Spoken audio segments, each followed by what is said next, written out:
Ladies and gentlemen, it's season 2 of Saturday Ike Live! With your host, Ike Palmer!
Ladies and gentlemen, it's that time of the week again. We're back, and better than ever. Look, I'm gonna be honest. We were missing last week. We were having ourselves an interesting week last week. It was a bit scungy, a bit funny. It was a little bit of an exhausting week, to be completely honest with you. But now we're back, and to be honest, last Saturday there wasn't a whole lot to talk about. There wasn't a whole lot to fucking yabber on about. But today, Oh, there's a couple of things. There's a couple of smelly little things going on in the community on twitter.com, and we're here to cover that shit. We're here to cover that shit right now, ladies and gentlemen. So how are we going? What's going on? What's up? What's funky? What's fresh? What's new? Jimmy Bennett in the chat. It's that time of the week. Goddamn right it is. It's always that time of the week on Saturday. Saturday Ike Live, episode number 42. But ladies and gentlemen, today... Oh, actually, you know what? Fuck it. Exhibition of the new Gamer Subs Cup. Oh yeah. Baller Shaker Cup. Now, I'm going to turn it around. And I want YouTube to not fucking rail my balls for this. Whoa! Titties! Okay, that's enough. That's enough fan service for you guys. That's all you get. Yo, fucking TNT, welcome to the stream. Good to see you, my friend. But like I said, that's enough fan service, because otherwise YouTube's gonna fucking strike me. YouTube's gonna take my whole channel off of the fucking platform. Look, hey, maybe it's for the best. Maybe it's what the universe needs right now. I'm too powerful. I've become too powerful, and God needs to keep me under control. You know, actually, speaking of God and becoming too powerful, the coronation of King Charles III is today, this very evening. It's happening right now. As I'm going live, they're going live, debuting the new and improved King Charles III. But, you know what I say to that? I say fuck him. I say fuck him for real. I'm crowning myself the king of YouTube. This is my coronation, baby. This is my baptism by fire. This is where it's at. This is what's happening. No, actually, I don't fucking know. Honestly, I don't really buy into the whole idea of the fucking monarchy, to be completely honest. Just some guy just decided, hey, I'm better than all the other motherfuckers in the land, and all of my offspring are gonna rule everyone. Also, I wanna fuck my cousin. Like, why do royal people do that? Even the ancient Egyptians, like, it goes all the way back to fucking, like, ancient Egypt. Like I just said, they're all fucking interbreeding, dude. They're all fucking their cousins. Why do you think King Tutankhamun had a clubfoot and a cleft palate? I'm not saying everyone with a cleft palate is a byproduct of incest, but shit. Look, I've derailed already too far. We've gotten off to a controversial start, and that's how we like it. We like to keep it a little bit spicy here on Saturday Ike Live. A little bit interesting. Get you double taking, triple taking, quadruple taking, you know? We'd like to keep it interesting. What's the fucking point if it's just gonna be boring, dude? But as you can probably tell... Oh shit, boobs. Whoops! As you can probably tell, I'm almost finished my gamer sub, so who knows? I might be all hopped up like fucking... like... like one of these Twitch streamers on Adderall or fucking lean. Although I know technically they're on... Most of them are doing opiates, so they're pretty much down. That's why they have Twitch streamer brain rot! They're all on fucking opiates, dude! It makes sense! My theories are true! Now, I've got a couple of conspiracy theories to cover tonight as well, but I don't know. I'm not only better, I'm richer. King Charles I? Not sure. Hey, look, he's always up in his game. He's reincarnated 3 times. Now, a couple of weeks ago, we talked about the Dalai Lama. That motherfucker reincarnated quite a lot. Quite a lot. 5 times to be exact. Actually, I don't fucking know. It's probably like 8 or 9. But how the fuck does this guy keep coming back? And he still manages to be ruler of England. I don't fucking know. I understand the monarchy isn't a fucking, like, Buddhist belief. I get that. I understand that. I'm not that fucking retarded. I'm pretty bad, but I'm not that bad. But I think we should get right into the news, baby. Drama alert, Keemstar style. Actually, speaking of drama alert, the first thing we have up on the docket is from drama alert Keemstar himself, and it is Aiden Ross was threatened by Hassan with a lawsuit. Hashtag drama alert. The beef between the two began when Hassan posted a video featuring Aiden Ross's POV of a video call which featured Hassan. Now, he's in that content, right? This is the only time I'll ever agree with Hassan, to be completely honest with you. I usually think Hassan is a pretty L creator, to be completely honest. And I think, as a whole, if you are going in and taking Hassan's word as gospel, you're pretty much going to be taking an L brain take. You're just going to be getting that Twitch streamer brain rot vicariously, you know? And I don't think that's a good idea, to be completely honest with you. But let's watch this video. Let's see what he has to say, huh? He's not sending release forms before having people appear on his fucking streams. So, hey, Aiden, have fun with that. I will literally personally pay the legal fees of other fucking Instagram models and people who... Also, I love how my face is just completely covering Hassan's right now. Give me 1 second. Let's see. Can I fix this? Oh, yeah. Who now hate Aiden Ross, who have appeared on his stream, to sue him for every fucking dime he has if he keeps this dumb shit up, okay? I will go and work with lawyers to ensure that that happens. See, this is the only time that I'll actually agree with Hassan, where he's saying that Aiden Ross abusing the copyright system is obviously wrong. It's obviously a degenerate move, right? Because he's gone around claiming people who it's obviously transformative content. They're not outright taking his video or his stream clips or whatever and re-uploading them. Now, even if they were taking his stream clips and re-uploading them, I think that it would be pretty fucking retarded of him to just claim them anyway, because, like, dude, it's pretty much free promotion. Like, isn't that what your messiah Andrew Tate did? He paid people to spread his clips around, spread his seed on the fucking internet. I like that. It's just, I don't know. It's beyond fucking stupid for me. There's a reason why YouTubers don't touch this. Okay? There's a reason why YouTubers don't touch this, because it would open up a legal battle that would be bad for everyone. Okay? This is why false striking is fucking stupid. The only good Hassan take that I've ever fucking heard in my whole life, let's be real. It's just like, very seldom does Hassan have a W take. And this is one of them. This is one of the rare occasions such as this that he did.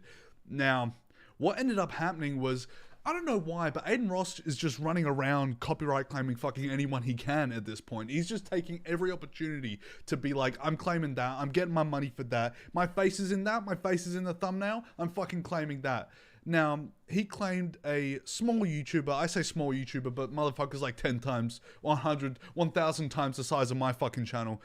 Now, he's got like 230, 250k subscribers, and this guy's name is Internet Anarchist. Now, Aiden Ross made a couple of claims saying that he was Hassan's head moderator or something in his fucking Twitch chat, which Hassan has vehemently denied, and we'll get into that in a little bit. But basically, this is what is happening. Actually, can I just quickly go back? The first fucking... I'm the hottest 18-year-old on OnlyFans and Pornhub. Okay, buddy. Ghosted. Unsolicited. Whoa, the P word? Not cool, dude. Not fucking cool. But real. Real as fuck for that. Aiden Ross celebrating his false claims on my content. So Aiden Ross sent a false copyright claim on Internet Anarchist's video, and he basically flexed on stream about doing this, which is interesting because this is coming from a creator who basically moved to an alternate media platform and then got fucking removed off of that platform. Like, you can't get any lower than that. You know what I mean? Like, he moved from YouTube to Kick just to get kicked from Kick. Like, dude, even when the alt media doesn't want you, that's when you know something's fucking wrong with your content, right? Like, maybe all the fucking lean's going to your head, Aiden Ross, but you just got something wrong with you, buddy. But this is the clip. He just fucking creams. He creams in the first 4 seconds of the fucking video. What the fuck is going on here? W. Chat, by the way, this is Hassan's head moderator, chat. This is such an unfounded claim. He has no evidence that Internet Anarchist is Hassan's head moderator. Like, what the fuck? Where did that come from? He's just like spreading slander and misinformation. Which, look, sometimes I think it's based when it's funny. See, this guy's making fun of this guy for stealing $8,000 from this motherfucker. I just lost $8,000 from Aiden Ross false claiming my video about Penguin Zero versus Nico situation. Fuck you, Aiden Ross. W the chat, we stole $8,000 from him. W. He needed that. Yes. Yes. L. Virgin move. Yes. W. Yes. What's he fucking clapping his hands like a seal for? What is wrong with this guy? He's not even drinking the lean at this point. He's just fucking smelling shoe polish and jacking himself off to it. Like, the fact that you're creaming. You're literally fucking hang on, do I need to replay the fucking clip? He's literally fucking creaming over stealing a content creator who's less than a quarter of his size is $8,000. For no fucking reason. He just sends a copyright claim. He's like, yeah, I might be in this. What the fuck? Now, what's very interesting to me is the fact that the person who copyright claimed it, or the company rather, the copyright claimed Internet Anarchist video, turns out to be the one, the only Thumb Media, which is interesting because that name had come up previously in I don't know, maybe 10 or 20 streams ago when I talked about this, but iShowSpeed previously owned up to owning Thumb Media or being Thumb Media and copyright claiming people who featured him or clips of his in their videos. So I don't really know what's going on here, because unless it's like a joint venture between iShowSpeed and Aiden Ross, which is like the worst possible fucking collaboration in my, I could ever fathom in my life. I just don't understand how you could think that that's a good idea. It's like when an immovable force meets an unstoppable object. Hang on. Strike that, reverse it. I really just had a fucking brain fuck moment. It's been a long day, and it's just gonna get longer, let's be real. But the fact that he was actually creaming over it, and I don't really know how to resolve this ponderance I have in my mind. The fact that Thumb Media was claimed to be owned by iShowSpeed, but apparently this is actively Aiden Ross admitting. That's what Hassan was saying in the first clip. He was basically just going on about how if there are people in your stream that don't like you anymore, that don't want to be associated with you, you're going to get lawsuits because you didn't make them sign a fucking release form. Two people can play at that game, and it's a slippery fucking slope to go down, because you're just going to end up shooting yourself in the fucking foot anyway. It's kind of embarrassing, really. But all is good, all is well.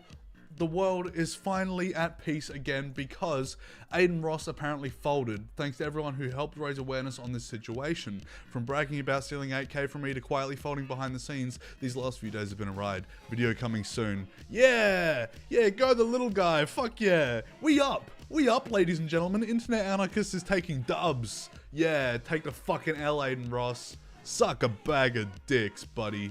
Checked on this and looks like the claim has been closed by the content owner.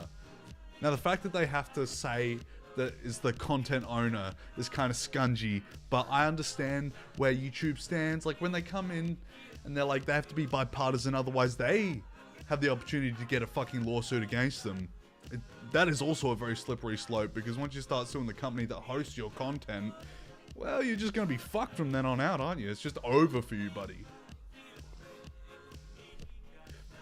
But it seems like recently Aiden Ross has been doing nothing but copping L after L after L recently. Like, after getting shit on by Hassan, coming out and saying, oh, even Andrew Tate has disowned Aiden Ross. He just keeps going further and further down his, 12-year-old viewer pipeline, huffing that lean, drinking that fucking slurpy slurp mix, and going crazier into his fucking opioid addiction.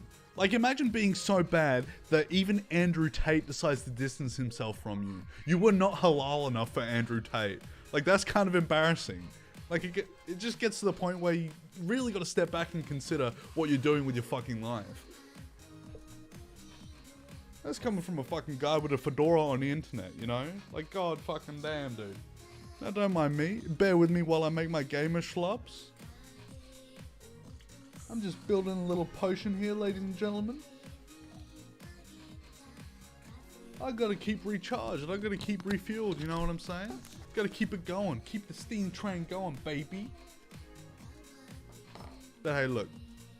At least we're not Aiden Ross. As much as I shit on Twitch streamers, sometimes they do good. Sometimes Hassan actually pulls something out of his little monkey brain.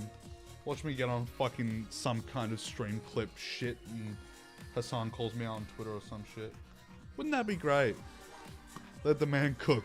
Let him cook. Let him cook, Jesse. Let me cook up a little potion. Now, I'm drinking a fucking black cherry flavor Gamer Subs. I'm not even sponsored. I just love this product so much.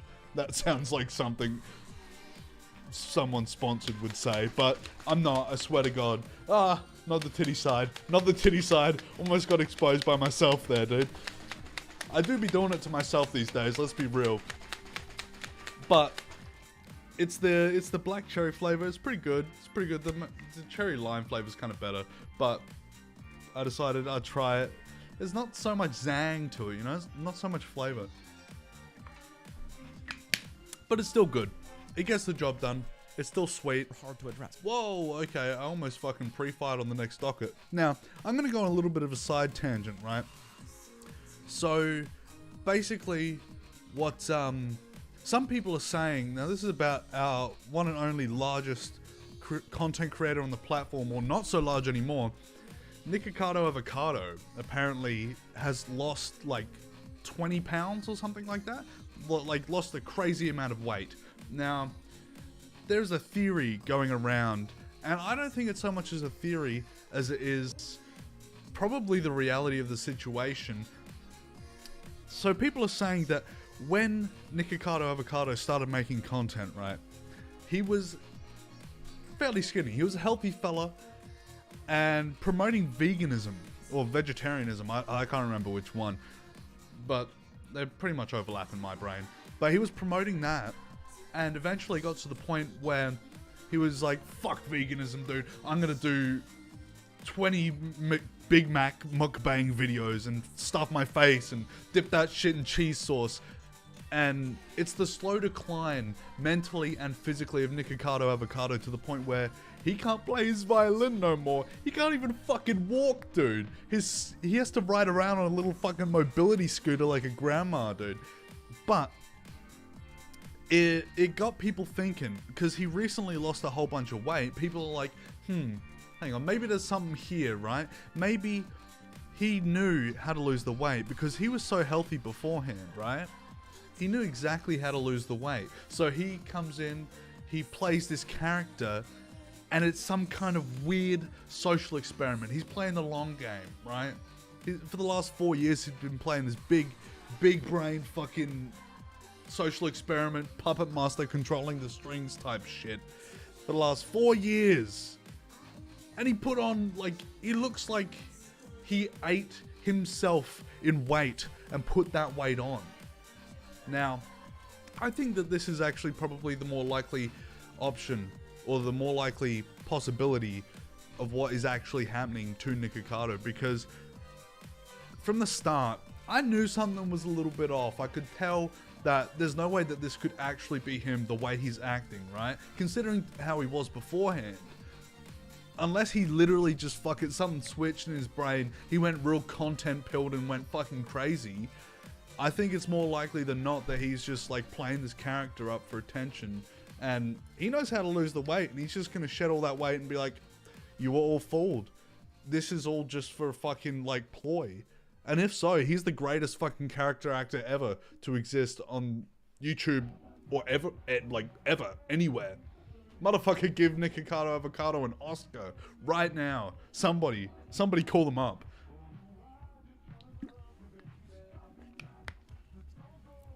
But that was just my little side tangent, my little diatribe. I just wanted to share my thoughts on that, because I definitely was saying this from before people started coming up with this theory. I'm not trying to say that I was the first one to, you know, originate this theory from my own fucking brain, but I kind of was. You got a few streams back. I don't know how many you're going to be looking for a while. There's like 42 episodes you're going to hunt through. But I definitely said somewhere in there, or maybe it was a private conversation, I don't know, but I've definitely said it before, that I think Nikocado is definitely just playing a character. Like, there's no way that this is actually his personality. It's too fucking insane. Although, as we can tell by our next fucking docket, there are people who are willing to go to great lengths to prove their insanity on the internet, because it's just the way the internet rolls, you know? You host a website on a server, and people will go to incredible lengths just to prove how fucking psychotic and schizophrenic they are. Because, ladies and gentlemen, some dude murdered a guy because the guy laugh reacted a profile picture of him and his girlfriend. Yes, this is fucking true. And I can't believe that this fucking exists. Like, this... People have gone truly fucking crazy. Now, maybe this shit has always happened. It's just not until now that we know about it so widely, you know? Because the internet used to be a wild wasteland. You kind of hear stories like this and be like, that can't be fucking real. Or like that story of that streamer who got paid like $1,000 in a fucking tip and locked his pregnant girlfriend outside in the cold, and then he brought her back in and she was fucking dead. Instead of calling the cops, he sits there and goes, "Oh, my girlfriend's dead, what do I do?" For $1,000, you get a manslaughter charge? Yeah, right. Like the cops are gonna be letting you keep that $1,000 anyway. But fuck, man. Anyway, I digress. It's war behind this one. Motherfucker was not kidding. He was not joking. Isaiah Fitzgerald, what's funny? What's funny, buddy? Acting all tough on Facebook. Now, I should watch what I say because he wasn't just acting tough. Soon enough, you'll see a fucking article from Daily Mail saying Ike Palmer, famous YouTuber or infamous YouTuber, gets stabbed to death by a fucking Facebook user. Yeah, I want to see that fucking headline, baby. My 15 minutes of fame and I won't even be around to fucking see it. Trying to get some bread, huh? And shit, I don't know. You're the one on my dock? What is he, a barge? Now, warning, white guy saying N-word for no fucking reason coming up, by the way. Nah, you're always on some funny shit. The fuck you even react to my shit for anyways? I'm ready though. Now, this is where it gets fucking real, alright? I seen Alyssa on it, why would I not? The fuck that got to do with it? You feel some type of way? That's my shorty. And it's all smoke behind her too. You got me confused for the wrong... Watch and see. My bad, Ian. I don't know. I got the wrong wigger. I'm allowed to say that. I'm allowed to say that word. I got a pass. I got the pass. It was a W. It was a W, ladies and gentlemen. Isaiah Craig Fitzgerald, 18, of Scott County, Missouri, died April 25th, 2003 at Missouri Delta Medical Center in Sikeston because this fucking Tanner bloke stabbed him to death. Tanner Watkins, murder in the first degree. Now, I don't really understand the different degrees of murder, but if this is just he outright fucking threatened his life and then took it, yep. Guilty as charged. I mean, look at this motherfucker. He getting locked up. Yeah, you're gonna defend your shorty's fucking... Yeah, that's the same guy, dude. You're gonna defend your shorty's honor when you're behind bars, dude? Yeah, good luck. Fucking Chris Chan style. Facebook is a wild place. You gotta be nuts to be taking Facebook seriously. Yeah, true. Look, there's some good things on Facebook, like Marketplace. Marketplace is pretty fucking good. But me, myself, I don't use Facebook all that often. The rare occurrence I'll use Messenger. Very, very rare. But Facebook in general, I don't know. I tend to stay away from it. Like, the last couple of big content creators that I can recall from Facebook are SoFlo Antonio and fucking Marcus Dibble. And do you guys know where they ended up? Especially Marcus Dibble. I don't know about SoFlo Antonio. He just kind of like died. He fell off so hard. Maybe he's making YouTube shorts or fucking TikTok content now. Most likely. All those YouTubers and Facebook content creators who fell off, they just decided, fuck it, we'll go to TikTok. And they get hundreds of thousands of followers. If you fail on one platform, just grift to another one. That's what the fucking Paul brothers did. They went from Vine to YouTube. And they made billions. They made a fuck ton of money. Nash Greer and all those motherfuckers. The Vine invasion of like, was it late 2016 or something like that? I think so. But it's pretty fucking crazy. Facebook people are built different, you know?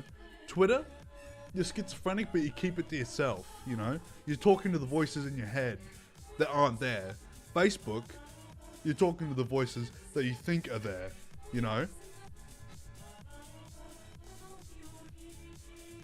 Who knows?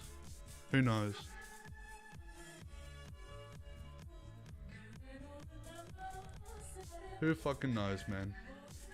But it's pretty crazy. It's pretty fucking crazy, you know?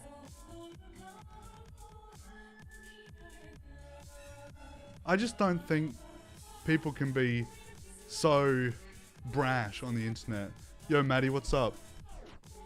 What do you mean the voices are there? They're real. They're real. They're apparent. They're right there, dude.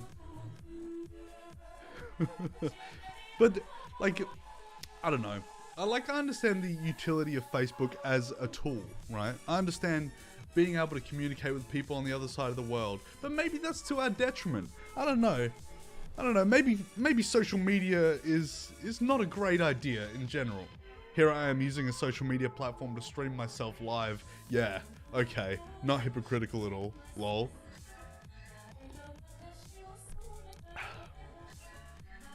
Now, I gotta say, this next topic coming up, I'm just gonna put a little bit of a content warning out there.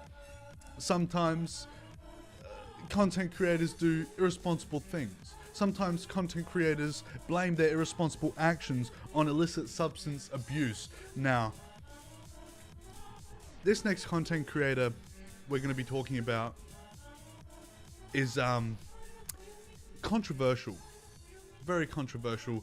Very mixed opinions in the community, but we're just gonna watch this video and see how it rolls out. All right. Careful's opened up about her struggles with addiction and chronic pain in new video. #drama alert. She also shared her experience with rehab.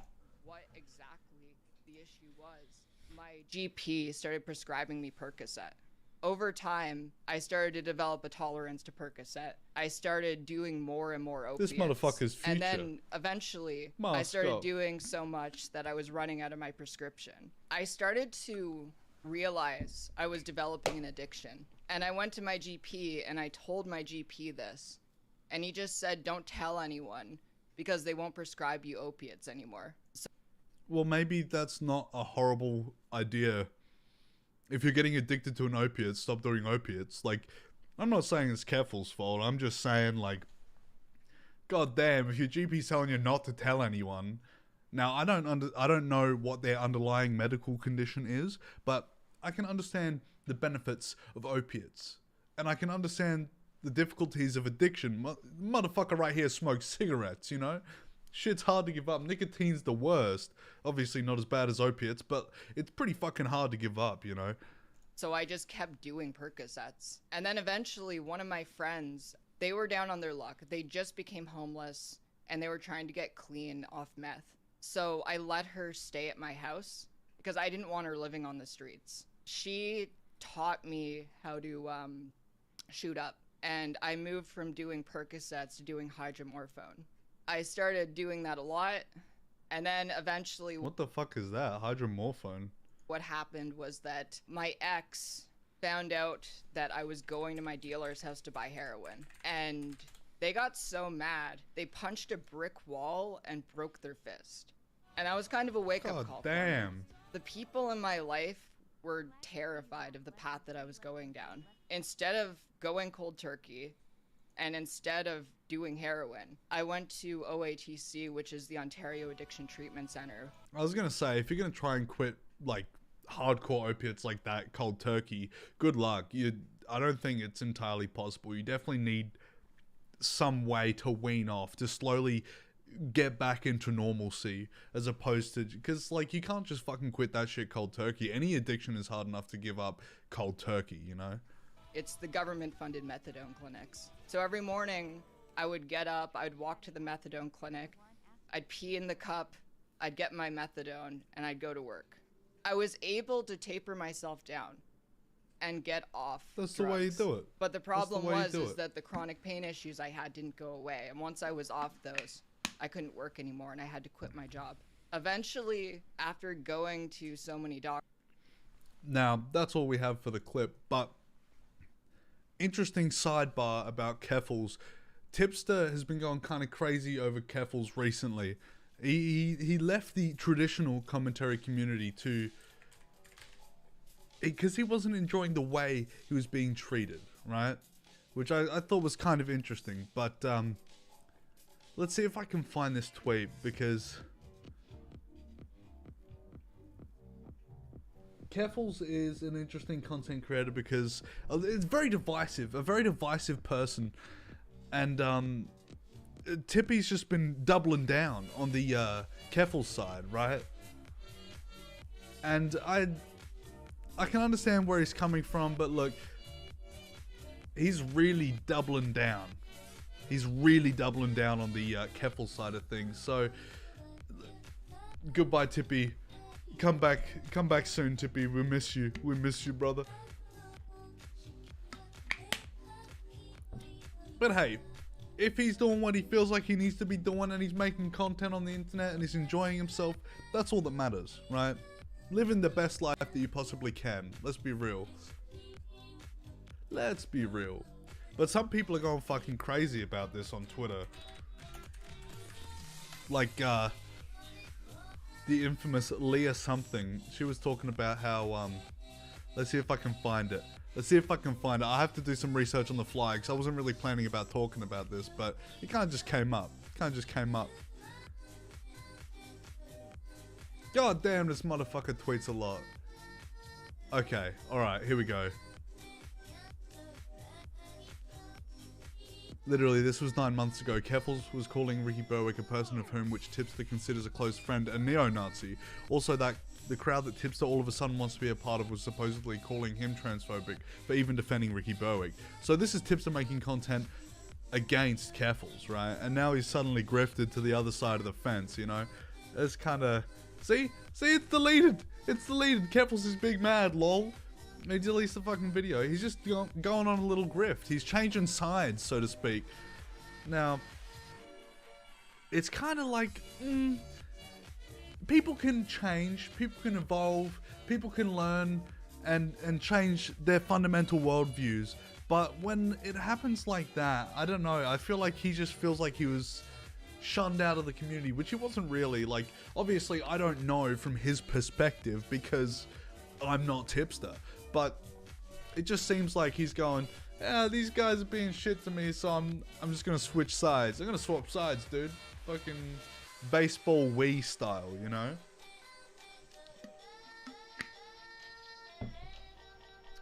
Shit, man.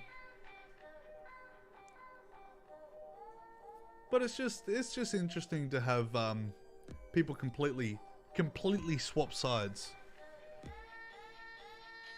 Like, I've definitely had my opinions and views on the world change frequently throughout my life. You know, you learn new things, you think of different perspectives that you didn't have before, and then that's it, you know? That's just how it is. It goes back around. But, shit. I don't know, I'm just fucking rambling at this point. Now, ladies and gentlemen, it's been a long fucking day, I'll be honest with you. I reckon this stream's gonna be a shorter one, but we got a couple of videos to react to now. I don't know if you guys will be interested in that. Honestly, I don't give a fuck. I'm making the content. You have to, you know, you're chained along. You're watching, baby. But basically, the situation with iiluminaughtii has spiced up a bit. So basically what happened was, if you're not caught up with the situation, iiluminaughtii basically made this tweet about Legal Eagle, a YouTuber or a channel that has been around for a very long time doing this particular style of legal oriented content since about 2016, if not earlier, right?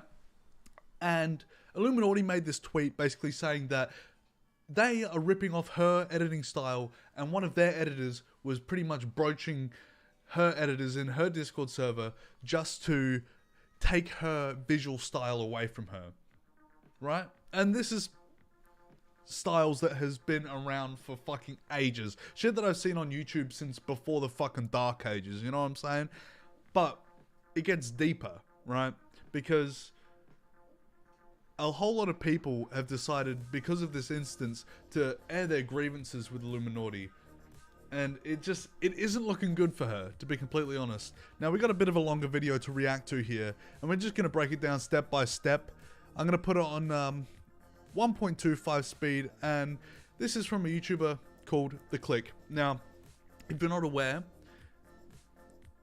iiluminaughtii had a collective channel called Sad Milk, where a bunch of content creators would come together and basically, you know, make content together. And well, I suppose I'll just let The Click explain, really. That's the easiest thing to do. Ladies and gentlemen, let's get into this shit. Should I do the classic, like, YouTube addressal thing? Like, and then I turn on the camera. No, okay, let's skip that. Very good evening, good call. Lotties, Lasses, and Lassos. Welcome to The Click. You smell amazing today. Don't let anyone else tell you otherwise. Excuse the mess. I'm in the process of upgrading my PC for streaming. That just reminds me of the fucking video of that perfume reviewer guy just having a full meltdown after smelling a particular perfume. We watched it like 2 streams back. I very much need to upgrade. I realize some of the pieces I have in it are like 8 years old, so yeah, time flies, doesn't it? So I wasn't really planning on recording anything for a couple of days, but a situation came up that I couldn't really ignore, and I think it's time I talked about it. So this video is going to be a bit more scripted than usual, hence while I'm reading here, yes, I can read, to stay on topic and be as concise as possible. My intention is that this is the last address of this situation. I've gone back and forth about how I wanted to make this video, and I think it's been a long time coming. I don't feel great about bringing drama to my main channel, as I know that's not what people are here for. For a little bit of content. See, it takes a certain kind of content creator to be self-aware enough to understand that if you're gonna be addressing drama, it's a good idea to okay, hang on. So I just had a fucking flashback for a moment. Holy shit. Oh my god. So basically what happened was iiluminaughtii, after everything happened, everything blew up on Twitter, she made those allegations against Legal Eagle. And what ended up happening was she made a video basically addressing it because she had to, right? She blew this whole thing up for no fucking reason. And then was like, she made a response video and she was like, I'm sorry, but basically all of these people and all of this shit, she aired all of this dirty laundry, right? And this is what The Click is basically systematically dissecting and destroying, right? Everything. Text. I made a thread a few days ago outlining in rough detail why I left the old Sad Milk collaboration channel, partially to clarify that I wasn't associating with iiluminaughtii anymore in more recent events and my reasoning for that. She kept getting into trouble and people kept asking me about it and kind of roping me into it. This blew up way more than what I intended and also made some other people come forward with their own stories, both in private and in public. The old Sad Milk members, old editors, ex-staff, you name it. And this whole thing blew up way more than I ever intended it to. Commentary channels picking it up, making stories, viral videos. It was interesting to see for sure. A response video was made by her, which among other things dove into some pretty gnarly accusations about myself and presented a very dark picture about my morals, my Discord, and how I run things in my community. It was also not a very concise video. Like, it was a fucking 45-minute or what, 44-minute long video, and the editing was pretty shit. You could tell that she was like, I need to get this out right now. I need to get this out as soon as fucking possible. And then just like shat the bed, basically, completely.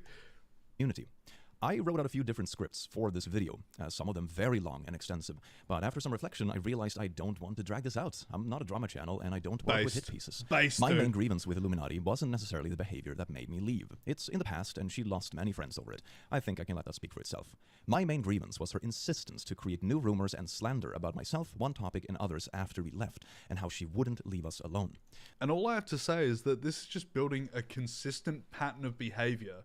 You know, like, we've seen this happen before. In my last stream, at the end of it, I talked about how she's been in certain controversies beforehand, which, after everything from this is coming to light, it's sort of starting to add up. I think a lot of people sort of disagree with me when I said that stuff in the last stream, but in light of recent events, can you really discount that?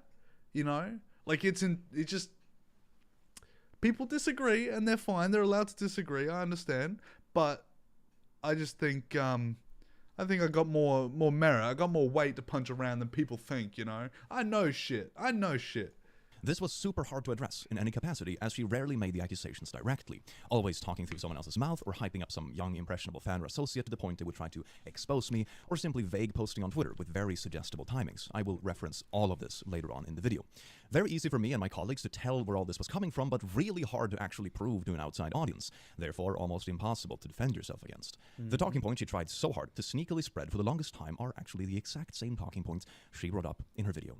And I was also sent evidence of this by an ex-staff of hers that reached out to me during all this. So even though it was not my intention, my thread that ultimately led to her video pretty much baited out the fact that she was the one behind these claims and ideas all along. I also have full receipts for everything later on in the video. So I'm going to address her... Yes! He can fucking destroy her with receipts. With receipts, baby. That's what you want. That's what you fucking want. Most grievous allegations, factually and concisely, with full receipts, context, and any additional information that might be needed. Finally, after 2.5 years, I get to set the record straight. Number 1, the Discord situation. Content warning, mention no predatory behavior and adult topics. The situation brought up mentions a pedo joining my Discord. It is said that neither I nor my team took action against this predatory person and actively chose to do nothing to resolve the situation, basically just letting them run amok. Click did not address it or wasn't fast enough, etc. Here are the DMs of said creep, full username, etc. that she has already showed in her video. Now, the first detail that was conveniently left out of the accusations is that I was asleep. In my time zone, this occurred around 2 a.m. and within the span of me sleeping, this random creep in question had already gotten banned. I took the liberty to dig through the old ban logs on my server, and here it is. He was banned at 2:14 a.m. my time zone. She brought... Okay, now the thing is that's really fucking schizo about this, to be like, oh, your whole fucking server is harboring pedos and you did nothing about it, basically. If he'd responded and said, okay, yeah, I know that they're doing what they're doing, but I'm going to allow them to be in the server, that's a completely different story. You know what I mean? Like, the fact that he didn't respond to something like this, which would usually prompt or harbor a response, she's just like, he's a fucking, he's a sympathizer, he's a fucking no-map sympathizer. Dude, come on. The fact that he was asleep is enough for you to be like, there's something fishy about this guy. I don't fucking know. That's pretty fucking schizo, if you ask me. One topic into a chat room, as she shown in her video and her accusations. However, her statement in these DMs about Click knowing is very odd, as I would have been very unconscious when the ban was happening. She might be referring to knowing by the time I woke up, but the fact remains I wasn't there, nor did I endorse this random creep. Hey, I don't mean to bother you, but can we talk soon when you're free? I'm in a bit... Mind you, I have to also reference the fact that he has like over 42,000 people in his fucking Discord server, right? So the fact that there was, look, I'm not saying that this is a good thing, but the fact that there was one person who was doing less than distinguishable things on Discord, which is a platform absolutely fucking known for it, it's like, dude, I don't know, it's kind of stupid, because, look, statistically, there's going to be someone who's doing something scungy. I'm not necessarily saying that, or, you know, they're doing something fucking sus, you know? Statistically speaking. Bit of a conundrum and I don't know what to do. Yeah, what's going down? Can I call? GF is getting ready for work. How sensitive is the topic? Very. It involves the P word. What is going on? In Click server and Click knowing. 19-year-old and 12-year-old combo public server, blah blah blah, did nothing, and this was on the heels of Click's admin sending naughty stuff. And one topic says, hang on, I'll walk over to my mic. Okay, ready? Thank you, always.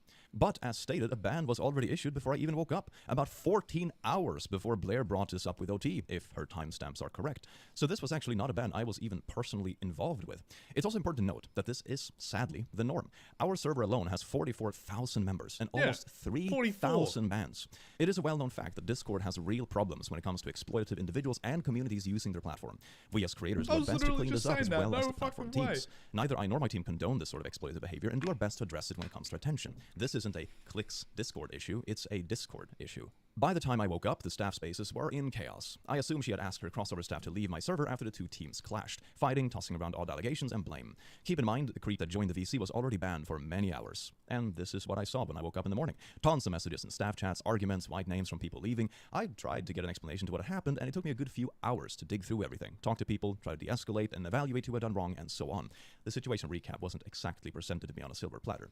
In the allegations against me, it is claimed that I didn't react or respond to the situation. Number 1, being asleep at 2 a.m. detail was completely left out. 2, the fact that he was actually banned before the... See, this is under the assumption that, like, all people are fucking degenerately online. You know, like, everybody's always fucking so hardcore on fucking line. Always on Discord. See, this guy probably got life, dude. Even if he wasn't on Discord, this is under the assumption that people are on Discord every second of their waking day. That's kind of weird. Kind of weird assumption to be making about people. This whole thing was left out. And 3, a receipt of iiluminaughtii reaching out to me to get me to respond wasn't shown in her video or allegations. And the reason for this is that it doesn't exist. The person who reached out to resolve this was actually myself. And here are the DMs where I did so. Probably worth going to you too, as this thing seems to be blowing up. What have you seen of the recent events on the server? If we got time, I think a quick VC would be good, because this is going on the warpath, it seems. Warpath referring to the teams arguing and fighting, not actually the ban itself. As I said, that had been issued 16 hours before this conversation took place. One sec, I'm on a call with OT. Can I bring him in too? Sure, no problem. Here is a zip file, which is all the images that she showed in her video of the DMs with the creep, etc., etc. By the way, gonna talk to my admins at 15. That's when this person is back and can be see. Okay, I'm writing in the group DM right now. I will let you guys know when all actions have been carried out. I am proud of you. It sounds from this chat, starting from the time I was caught up on the night's events to the time. I'm proud of you? I'm proud. That's pretty fucking patronizing, dude. What the fuck? I'm proud of you. Okay, buddy. After our voice call, that it worked out quite well. Of course, important to know that this conversation was also an outreach to resolve the Discord Teams issue, not about the ban itself. To further clarify, the ban had been issued 16 hours before this conversation and before I ever woke up. And yes, it was later brought to my attention that there were a couple of mods who failed to act initially. This was evaluated by me and the team to take proper action. It's important to keep in mind that these people aren't trained law enforcement, but community volunteers. Myself. See, that's the thing as well. Like, why the fuck would you actively know about something like this is going on? Obviously ban them from the Discord. If Click was reached out to, which he obviously wasn't, and then actively did nothing, then that's where a problem would lie. And the thing is, you see something like this going down, contact law enforcement. Influencers are not police officers, you know? What are they going to do? Make a fucking exposed YouTube video on them? Nothing's going to happen. It's just going to be like EDP all over again. Check Goldstein style, dude. Nothing's going to fucking come of it. You have to go to the appropriate authorities when things like this happen. I thought it was pretty common sense that that's the kind of shit you got to do, but god fucking damn. God damn, dude. Sorry I'm late. What's going on? Someone fill me. Oh, damn. Sussy shit in comments. Two Graves. I don't know. Just go back in the stream, dude. Watch it on 2 times speed. Fuck, man. I ain't gonna take a time out of the stream just to explain it to you, man. No, basically, this is a continuation on the Illuminati shit, or iiluminaughtii shit. I don't know how the fuck to say her name. But, she done some sussy things. And the admin team I work closely with do our best to resolve any situations that occur in the Discord. Also important to know that this screenshot from the group call that she brought up is simply OT not wanting some random creep statements in his work drive. It's not that he was so torn up about my disgusting Discord, as is insinuated in the video for some reason. If OT was really so disgusted with me and how I run things, isn't it odd that we've been close friends for the 2.5 years after this happened? It's a very odd thing to try to twist in her video. Of course, she would retell the story quite differently to anyone who would listen. Here's a screenshot where she's sharing that same group call and saying, "This is that call where I rail Click for not doing anything for months." Also, the fact that you're referring to fucking, like, the idea of someone defending a pedophile and then you going against them, being like, here's where I railed Click for defending a pedophile for months. Yeah, okay, what? What, dude? Here's a screenshot where yeah, this is that call where I railed Click. What a fucking weird way to, like, terminology to use, dude. No idea who that one hunter emoji, Lemo, a pedo, I reckon. Whoa, whoa, whoa, whoa, whoa. Watch yourself, Two Grays. Making them allegations in my chat. Saying, God this damn. is that call where I railed Click for not doing anything for months. Note that this date is in October, a couple of weeks after we had left Sadmilk. The statement about us leaving was made in November, but we had actually left a month prior. So the twisting of these events have been going on for quite a while. As for the staff member sharing inappropriate artwork in Discord, this happened about 5 weeks prior, so I'm not sure why it's being tied into all this, but I can say from experience with running Discord servers that it happens every few months that a staff member misbehaves and is removed from the team. Oftentimes, it leads to a couple of... See, the issue is, Discord is such a fucking scungy platform in and of itself, and there is a big group of people who go around there just to be scungy little characters. So the fact that you have to remove a mod every few months in and of itself is a bad sign, but not so much of the creator, but of the Discord community. Like Click said, it's not a Click Discord server problem, it's a Discord problem. Staff members getting removed as troublemakers tend to enhance each other. This specific individual was removed from the team by me. The individual had been slowly spiraling, starting off with passive-aggressive behavior towards other staff and minor misdemeanors. When they failed to improve their behavior after a feedback session and also got worse when they started sharing not safe for work artwork in staff chats, they were removed. I think it's an important specification that it was lewd artwork and not real-life nudes. I actually talked to iiluminaughtii one-on-one about this very thing. As you can see from this chat, this was already resolved a while back by that time. Nothing new to me. The dog thing was the type of thing that would have issues, a verbal warn. I saw the chats myself, so nothing super serious and didn't go on for more than a few messages. This dog bit me. Damn, dude. Kick that thing. What the fuck? The BDSM thing was long ago now. They got a lashing for it. I haven't done anything since. That's kind of weird. That's kind of fucking weird. I mean, someone must be one if you're mentioning contacting law enforcement instead of exposing someone online, or at least expose them for whatever they did. If it's that bad, then contact 1-2. Well, yeah, I was. Someone in... It's a long story. It's a long story. In the same conversation, we also talk about the out-of-context other screenshots she shared in her own video.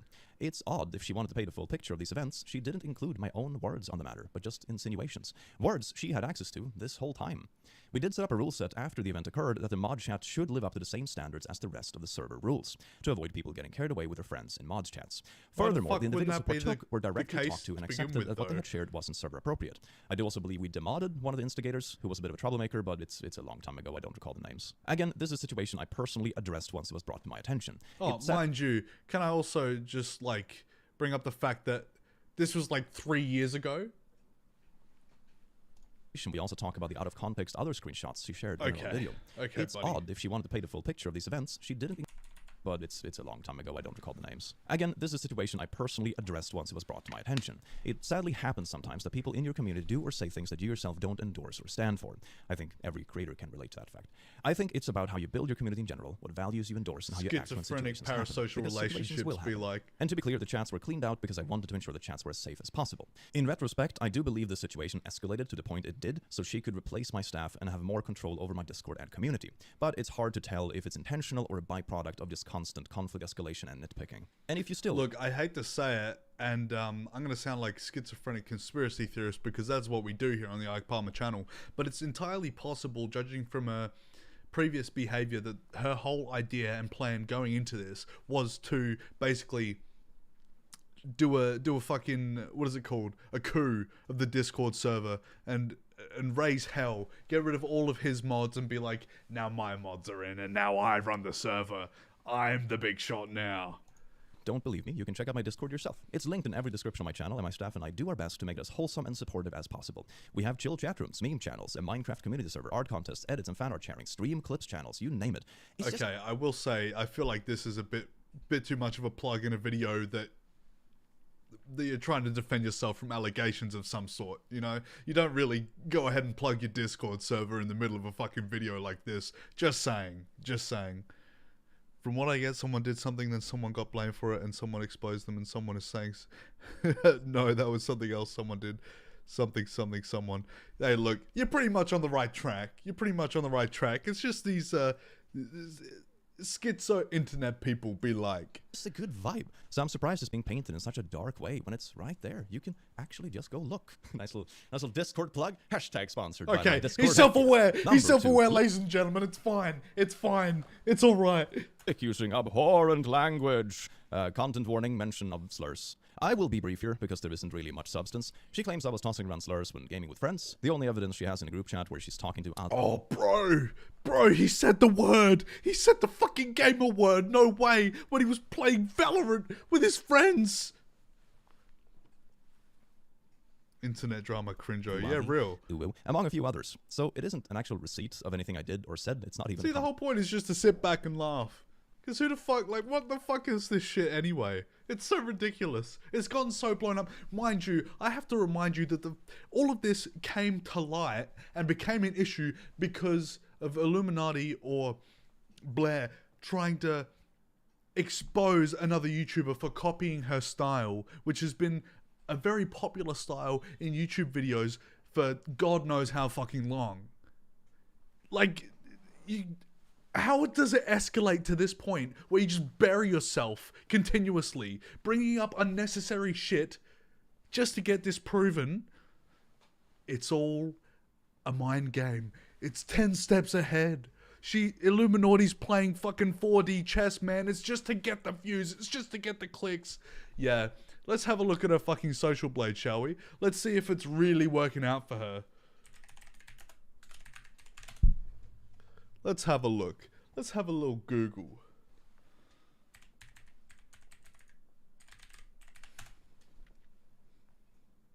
If I can spell. Okay, here we go. Here we go. Ooh, those analytics are looking rough, baby. That doesn't look like it's doing the intended effect. Down 2.3. Hey, look, 9 million views for a month. That's pretty fucking good. But she's bleeding subs like a fucking horse to the slaughter, dude. It's not looking good. It's not looking good for her. conversation I'm in. But just to Did you already go over the iDubbbz blah blah blah, or is this the topic? Or is this the first topic right now? Yeah, this is topic number 1. We haven't gone over iDubbbz yet. Fear not, Two Graves, fear not. few anonymous names venting in the group chat. However, to try to make sense of this, I actually asked Oz about this screenshot directly, and he had this to say. Yeah, I'm not really sure what the r-slur thing was about. I not only don't have any memories of it, but... I know! Click said the r-slur. He said retard, dude. I said it hard D. Oh my god, it's over. It's fucking over. Ike Palmer is cancelled party right now. Somebody start the hashtag. Somebody tweet it out. Nobody clip that. Please, God, I'm on my knees. I'm fucking begging. Please. Oh, come on, dude. Come on. Would only have to assume, based on my past actions, that I either... Can I just have a little bit of a side tangent here? And yes, I can, because it's my fucking show.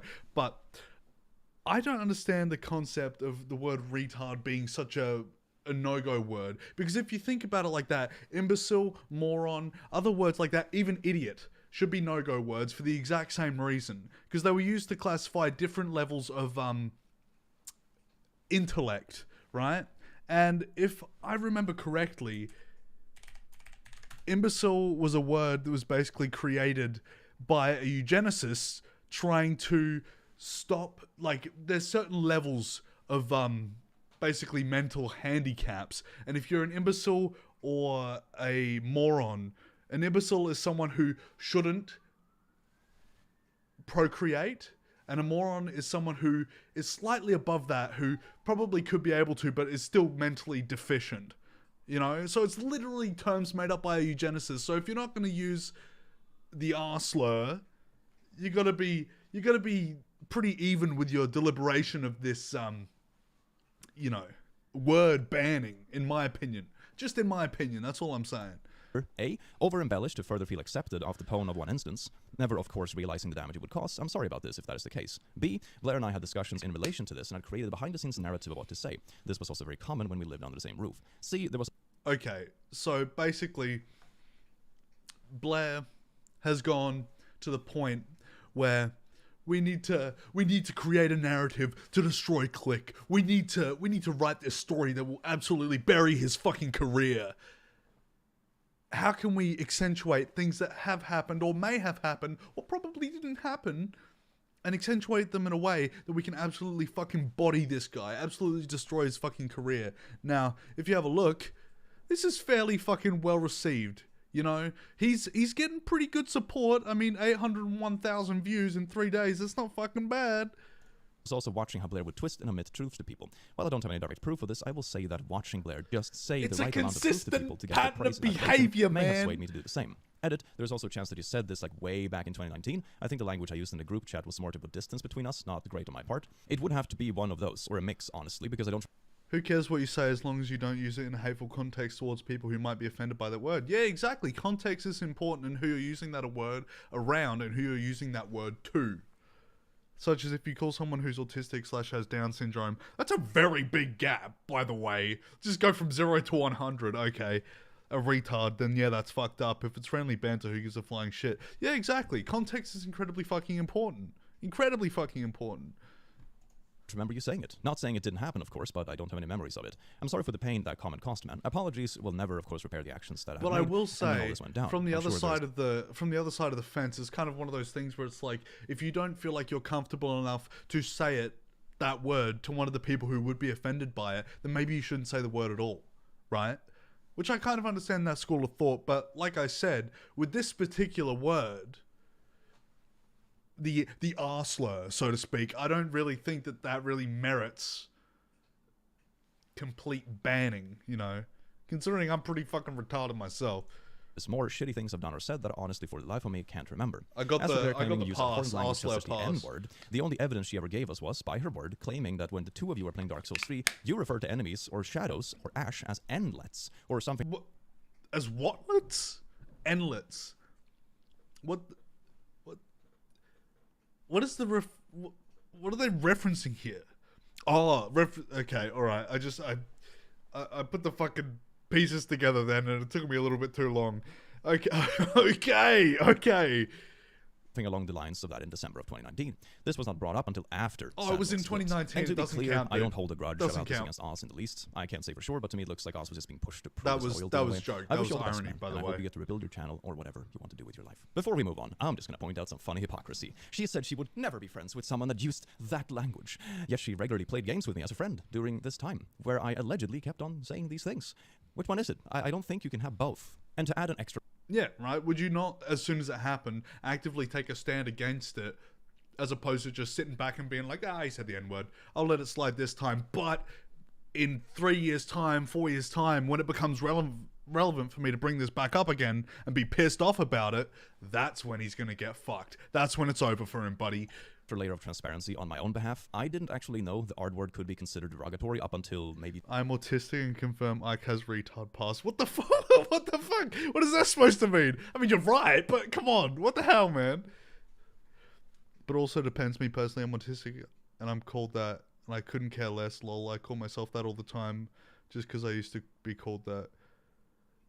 I have a problem with it. Have a problem with it and don't want to say it? Don't say it. That's a crazy idea, right? Yeah, pretty fucking insane 2020. concept. Let's be So it's real. possible I said it before that point, but I don't recall specifics. When people came to me around this time and told me they had had a word used against them simply for being neurodivergent, I was surprised, as that had not been the case around me when I grew up. But I personally stopped using it in my content or for posts I read out, and also did my best to remove jokes containing the word in older content. So that's basically him saying, yeah, I still use the word in private, but I removed it from all of my content. He's he's kind of like self-reporting there, you know. If he's trying to be family friendly, trying to be, you know, all inclusive, he's kind of shining a light on himself, really, isn't he? I mean, as in, I'm giving you a pass for it. Oh, who cares about a pass? I'm not saying you're one. Hey, look, both are true. Both are true. Let's be real. Simply because I didn't want my community to get the wrong idea about the values I held. I personally don't find the world too outrageous and still hear it on a regular basis on YouTube or in the online world. But I did opt out of using it in my content after this was being brought up to me by my fans. 3. She See, that's regrets fine. our friendship That's and fine. regrets helping me fix my wrongful channel termination due to the events mentioned. Content warning. It sucks to have your channel deleted. I don't know, man. This is a punch Real? under the belt, isn't Real it? shit? Why was this in the video?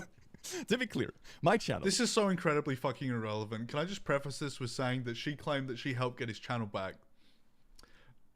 But she lied. She lied. She made one tweet to YouTube, and that was it. Like, that's gonna fucking do anything. Like, she had the muscle to get his YouTube channel back. Okay, buddy. He'll go into this later on in the video, but I just think it's such a fucking abhorrent point. It's such a misnomer going from like, oh yes, he harbors pedophiles in his Discord server to, I regret the friendship and I wish I didn't help bring his channel back. He said the N-word, but he also cheated in Minecraft. Like, what the fuck, dude? Was restored by the help of my network, which is a service I pay for. She might have tagged YouTube on Twitter or chatted with support, and I appreciate my friends who had my back throughout all this. I even thanked them in my return video, her included. Here it is. She's there! But She's the fact right remains, there! She wasn't the one who saved my channel. If you want to get But also, tweeting at YouTube won't fucking do anything. Half the time, it's just an automated fucking response. So what's the point of tweeting at them anyway? Maybe you might get a little bit more notice to the issue, like a copyright claim or something like that. But more often than not, it's just a fucking automated response. It's just a bot that responds to you to make you feel better about your content being copyright striked. And to moral flag about this, I don't fucking know, dude. Hot take, however, if you have a problem with that word that can be considered that, then you should have a problem with all words that are or can be considered derogatory. He's having a OG baller iDubbbz take in the chat, ladies and gentlemen. 2 Graves, more like W Graves. to specifics, Oz and Salty are the ones who networked me with this network initially, but the rest was done by myself and the network. We fought for 3 weeks over Christmas to get my channel back. Very odd high horse to try to climb on top of and claiming I should have lost my entire livelihood because of the events stated earlier in this video. Jeesh, man. On a happy note, here's a little celebration chat I had with my network rep after we got the channel back. Whee! Emojis! Whoa! Number 4. The Illuminati smear campaigns. Content warning, vulgar language, mentions of predatory behavior. These following screenshots are Oh reflective of no! behavior I think Oh no! He says the fuck word! all seen that the community can and has Vulgar attested to. Vague behavior. tweets happened, whether you were a former friend or a current one, so it was clear to anyone who had experienced this before. But it's the specific timing. I'm gonna I speed would up like the to draw Adderall on attention this to. one. Here is Sadmilk posting on the 1st of November, 3:28 a.m. that Salty Clicking OT will not be continuing the new journey with Sadmilk and we're leaving the channel. And here's a tweet from Illuminaughtii saying, casual reminder, pedophilia is never a grey area. It is wrong. If someone you know won't take action, then they are complicit. Now, This is probably most likely in reference to the whole thing with the Discord person, right? But the fact that she retweeted it on the Sad Milk fucking channel or on the Sad Milk Twitter, oh boy, that's a real hot insinuation with not a whole lot to back it up. This is just like, oh, I didn't mean anything by it. It was just like, it's just a take I had. Yeah, as soon as you fucking, a couple of people leave the collective channel that you were doing, you decide to tweet this out and then retweet it on that Twitter account. I don't know. I don't think that's a bit of a fucking coincidence. I think this is a highly calculated move. Listen to the problem, and so on and so forth, and here are some of the threads. In isolation, there is nothing wrong with this statement. It's one that I obviously support. However, the timing certainly struck us and the community as odd. Immediately after announcing her departure from Sadmilk, within 3 hours, this statement was made by iiluminaughtii and retweeted by Sadmilk. This, as anyone would know, started many rumors. Worth mentioning, she also pushed Wonder to release a hit piece video on myself and OT back in 2021. When Wonder left, she retracted her support by removing her comment under the video. Wonder has since then retracted the video and apologizes for the false insinuation it contained, and I hold no grudge against him. I wish him the best in telling his own story and living his best life. He's a sweet guy who got caught up with the wrong people. Motherfuckers getting manipulated by this content creator. This is why you don't have friends online. They're all crazy, man. They're all fucking insane. Especially content creators. Simple as that. Don't build these parasocial relationships where you think you're friends, but you're not really fucking friends. I don't know, man. I don't know. She deleted the Sadmilk community tab after my Twitter thread, where I referenced her manipulation of comment sections and vague posting in order to spread rumors or manipulate the public image of us on the collab channel. So here's the deleted community tab, and the older screenshots I have from the community tab look like this. Better without click, and you can see the multiple comments that ratio this. I mean, obviously the channel had a lot of my audience that's crossover. I love how he's like, the comments fucking ratio this, dude. This is bullshit. And a couple hours later, oh my god, all the ratioing comments are just magically gone, so it looks like more people are hating on me than they actually are. Oh my god, how could that have happened? Oh, I guess we'll never know. I am worried. So why do all Swedish people sound the same? Is that like a racist take of me to have? He kind of sounds like PewDiePie. PewDiePie, like, less caffeinated PewDiePie.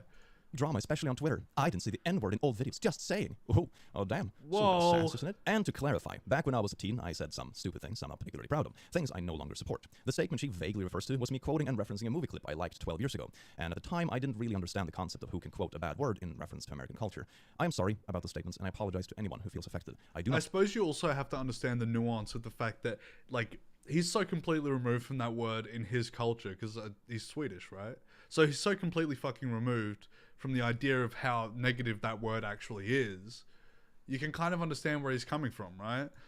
Stand by it. I never intended any harm. I was trying and failing quite miserably to be funny. And to be honest, it actually feels good to talk about it because she's held this over my head for 2 years. As people have started reaching out to me and other ex-members from Sadmilk, I now for the first time have gotten a proper look into the other side of this, and my suspicions of her being behind these rumors and smear campaigns is now confirmed. All these screenshots take place after we have left Sadmilk. We left in early October, and she posted about us leaving in early November. Here she is, hyping up people who simply got banned from, in this case, One Topic's Discord. They spent hours of their lives to help some YouTuber they love and look up to. The very least any content creator can do, or should do, is give the teams the respect they deserve. Mods have been the backbone of every YouTube community, and so on and so forth. Ah, this OT and click poo has me heated. These stupid fricks. Oof. Damn, how could you not care about the people who care about your community the most? How? I would like to point out the hypocrisy here, that in regards to my own Discord, she has been constantly suggesting me not being harsh enough. But when a staff member actually is kicked for breaking rules, she does this. Alright, here she is twisting the facts about the VC she had with OT around the time the P was banned around 2 a.m. Note that the dates mean that she has been spinning this twisted narrative of what actually happened for a very long time, about 2.5 years. Here she is, still harping on the same Discord. See, this is what I mean. You pull the strings in the certain ways that you want and make the narrative just fit whatever fucking style you want, and then bam, there you go. You're winning at life, dude. You just create whatever fucking story you want, manipulate everyone to see the world the way you want to see it. You're the puppet master. You're winning, dude. Situations yet again. Venting about it in some group DM. This is all after I had left Sadmilk. Venting and nitpicking my wording in a DM. At this point, the argument isn't even if the situation was resolved or not. And to clarify, yes, I do think there is a distinct difference between personally targeting a minor with nudes or extorting them for nudes versus posting some random lewd artwork from Twitter in an inappropriate chat room. Both are bad, but they are not in the same ballpark. Me clarifying that is a very odd base thing take and vent about. Well, that's not a fucking base take.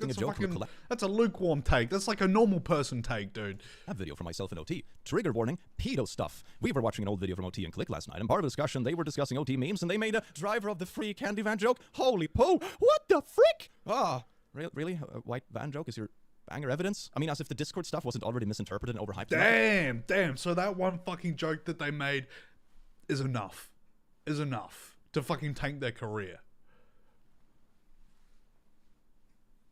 like, that's not actual evidence to the fact that you're obviously insinuating the fact that you think that this guy and OT are a pedo. But why? What evidence do you have? What evidence do you have? Your fucking retweet? Sources trust me, bro? Sources God told me? Okay. What is this? Are you serious? Here's the same chat room again, in what I'm assuming is suggesting that my god, I'm so down with the kids boomer joke from Twitter has pedo implications. Oh, the younglings think I'm so cool. Oh my god, if straws were growing on straws, this would be the straws that were being grasped at, man. What the hell? Here she is, leaking and nitpicking a message from me to my staff, proving that she did indeed have insiders in my mod team after she and I parted ways and the crossover staff officially left.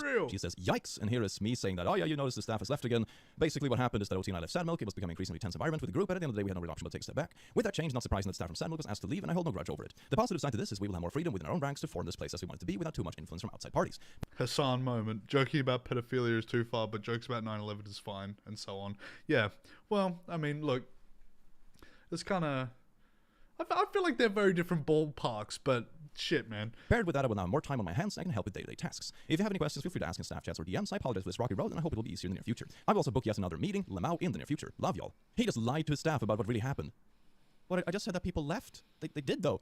They weren't asked to leave. Oh, wait, I read that wrong, but he's pinning it on me. Why are you spying on my Discord, man? She's just spying on a private conversation I'm having with my, 7 mods. Nitpicking specific wording. Yeah, I said she told her staff to leave because her staff left in the middle of the night without explanation. Nobody told me anything else. What exactly should I have assumed? All I had was this when I specified to the staff that they were still friends. I want to let you know that one topic in our leaving Sadmilk. There's no bad blood, but the project is moving in a direction I simply cannot follow. I know this might cause some conflicting interest with the staff that are both here and in Sadmilk, and if you want to talk about it, I'm always open. In my book, you're welcome, independent of what projects are happening. And they're saying, oh yeah, I'm going to stay here, I'm your friend, blah, blah, blah. But when I took the screenshots, the names were already white. They left in the middle of the night, and the only context I had to this was a random piece of a no-mic VC chat that read like this. What the? Of course, I'm just confused. Understandable. Has everyone left Click on Radio Camp? Gone. Team Blair all the way. F those dudes. Of course not. The Click is going to be interesting from now on. Good luck with that. It's going to be interesting. And coffee for this Click was my original home, but still F him. So I don't know exactly what was said about me, but I suppose her telling her mods how horrible I was just as It's just casually spreading slander and lies for no fucking reason. Like, what? How does this benefit her in any fucking way, shape, or form? I really don't understand the long game here. Like, was she just doing this for fun because it's something that she just was fucking around and doing and decided to do? I don't fucking know, man. Technically asking them to leave, I guess. It's probably worse. Going back to the rumor machine, here's the same chat room again, digging through my very oldest content looking for dirt. Let's play Minecraft with Crazy Part 2. Minecraft Alpha 1.2.6. Ah, the R word is here. Minecraft Alpha 1.2.6. Jesus Christ, I was a high schooler in 2010. 1.2.6. When was Minecraft 1.2.6 out?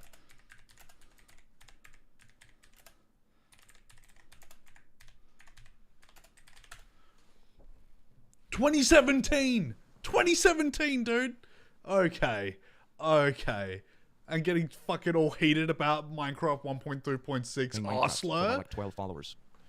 Oh. And here's a chat that keeps going ever since she made some announcements and fans putting it together. While I'm mostly the big bad bish, some are figuring it out. Listen, I have click on videos saying that Hustler and it's relevant. He will put himself up with his own ego like I won't have to do anything of that. He's gonna muddy his own hands and unravel it himself. Oh yeah, it's in his old videos. They are still live on his channel.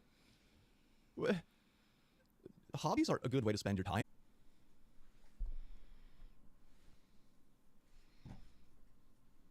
Oh my god, we're back. Okay. Sorry about that, ladies and gentlemen. It was, it's been an interesting little moment, okay? Just a little hiccup.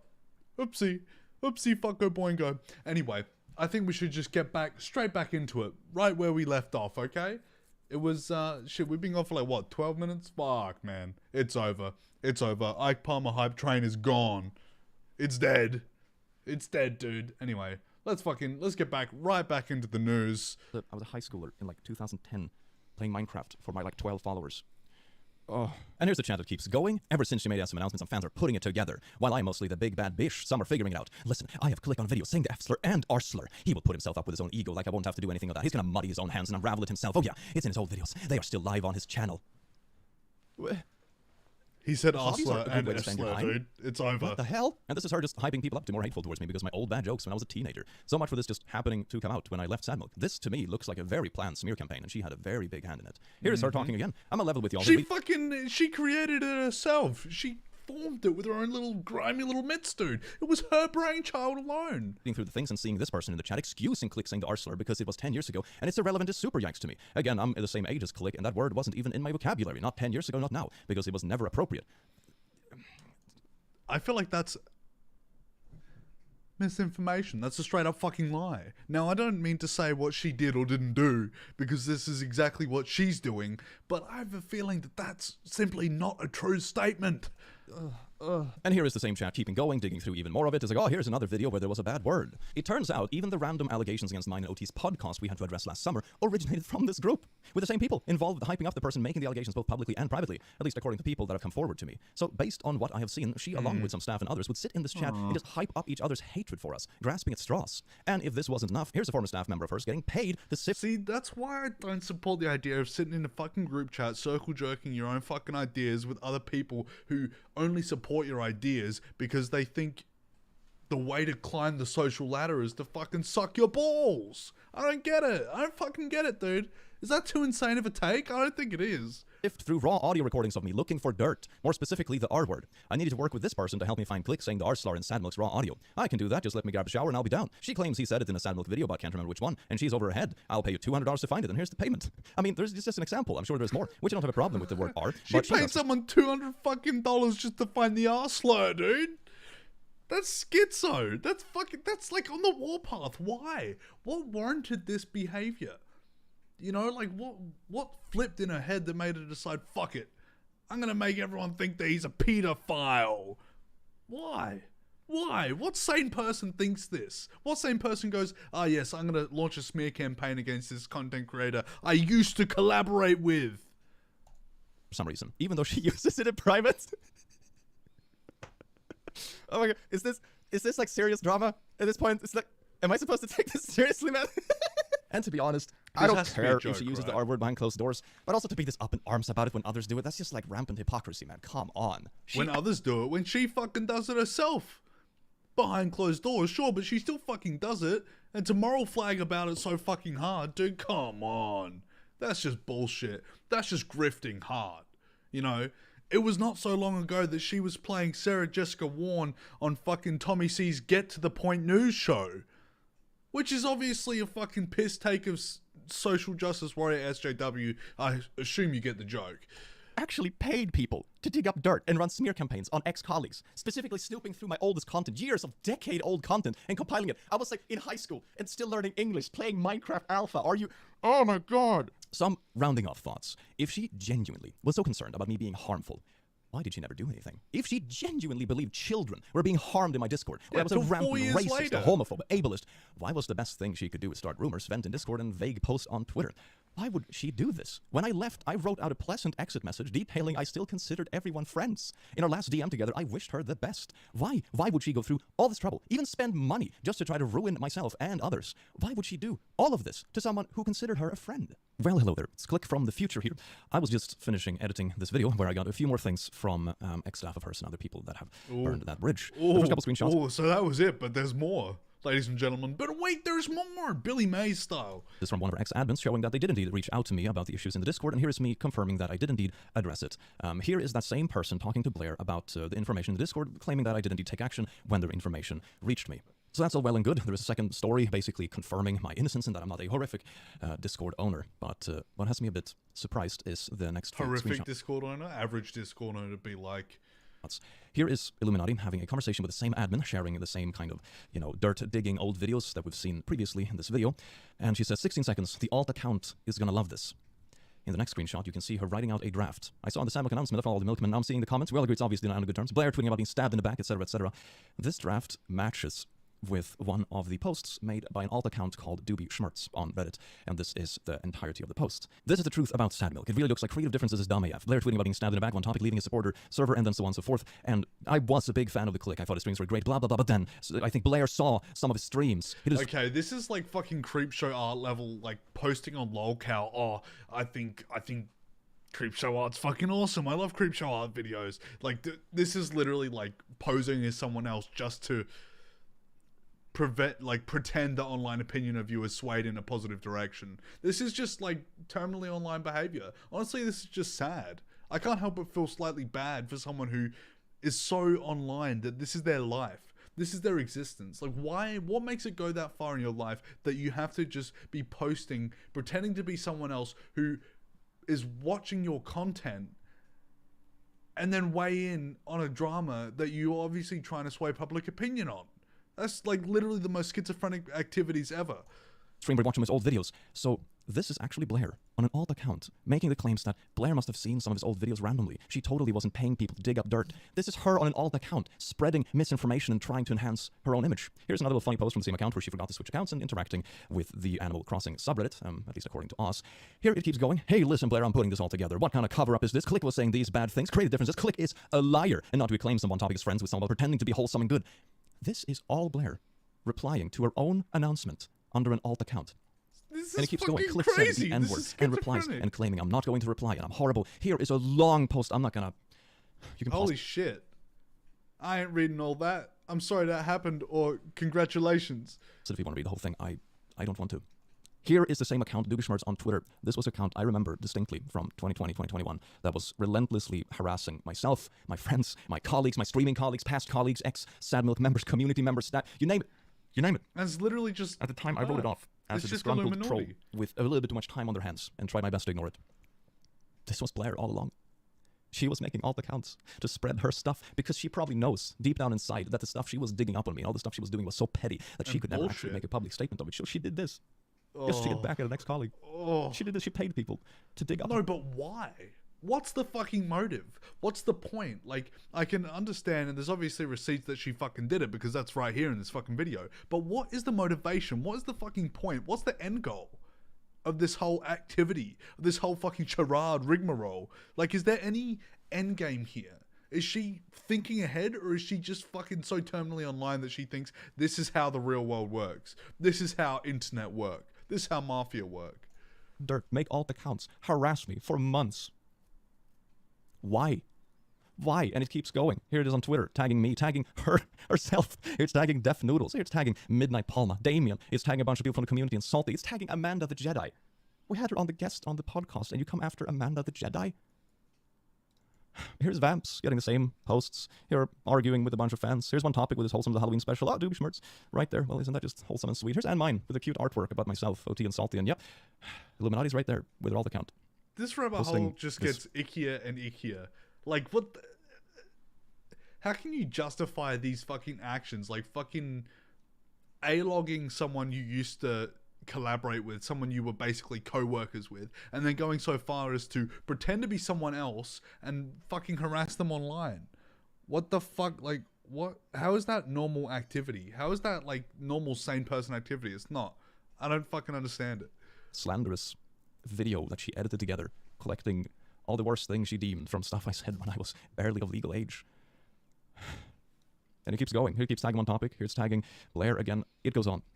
It keeps going. This isn't some That's just stupid. Small YouTuber beef. That's just this fucking isn't people stupid. Being angry at each other because, ooh, someone did a bit more work in a project or not. It's just insane. Say it how it is. Come on, Click. You know we're thinking it. I know you're thinking it. Just verbalize it, dude. She's fucking insane. She's crazy. She's actually fucking evil. It's fucking... It's mental. I need a break, man. I need a break. I'll add this part to the video, and I'll let the rest of the video play out as it was originally.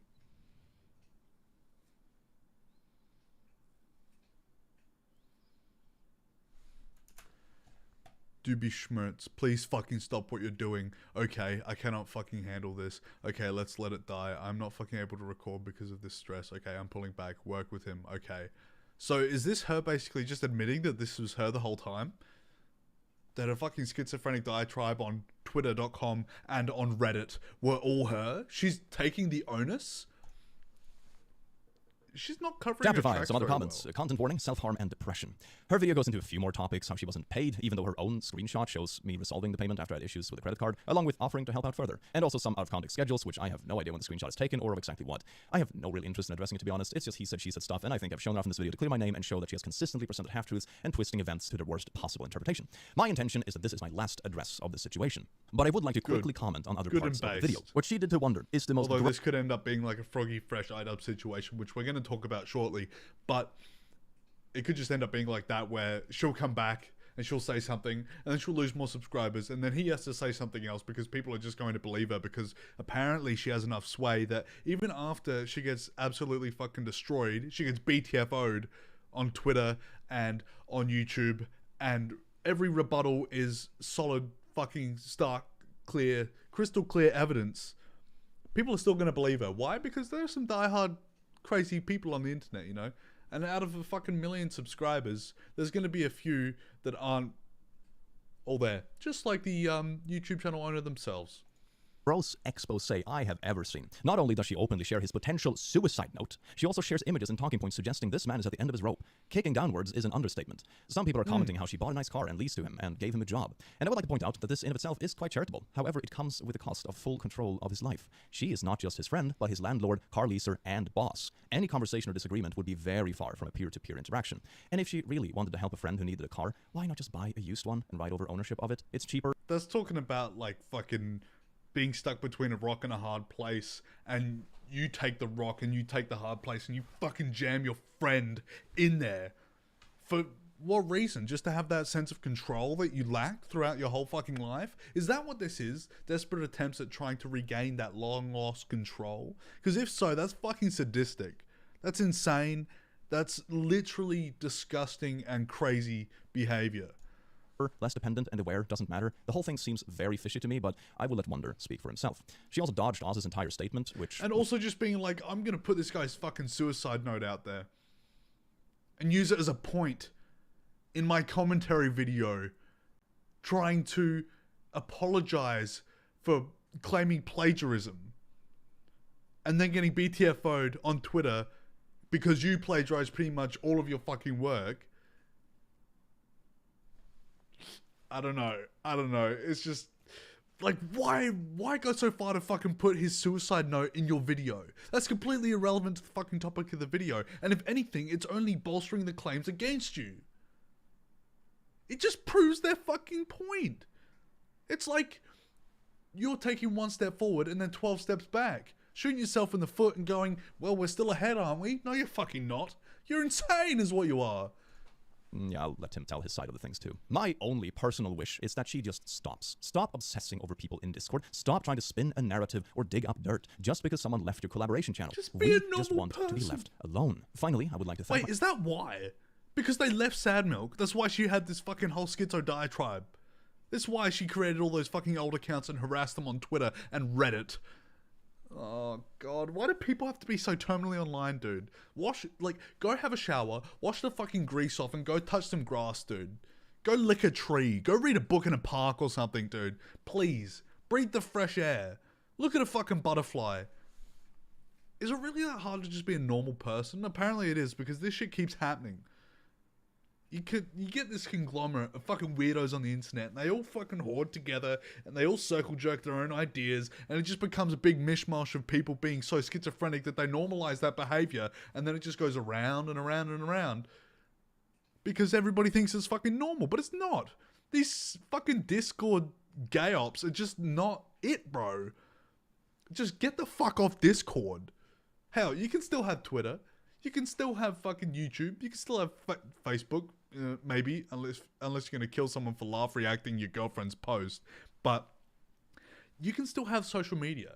Just be a normal person about it, you know? Just don't be so fucking schizophrenic, and maybe just stay off Discord. If you have those inklings, if you have those tendencies to be a little bit psycho, stay the fuck off Discord. Maybe stay off Twitter too.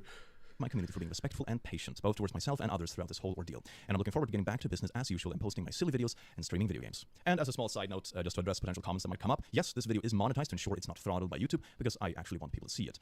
Now, I'm gonna go get drunk, and I'm gonna touch grass. Take care, and have a great rest of your day. Based man right here. Look, at the end of the day, I think it's just absolutely fucking crazy to think that people actually do this online. Like, they run these fucking gay op smear campaigns against someone because they leave their collaboration channel and trying to build the narrative that they're a fucking pedophile. That's insane. That's not normal person behavior. Normal people do not think like this. This is like sadistic. This is just doing it for the pure pleasure of being able to bring someone's career down. It's not normal. And most people online are not fucking normal anyway, but like, fuck, man. God damn. Why? It's like you... Why would you fucking think that this is normal human being behavior? Like I just don't get it. I don't get it. I sound like Joe Biden right now, but it's just so fucking insane to me that it doesn't make sense.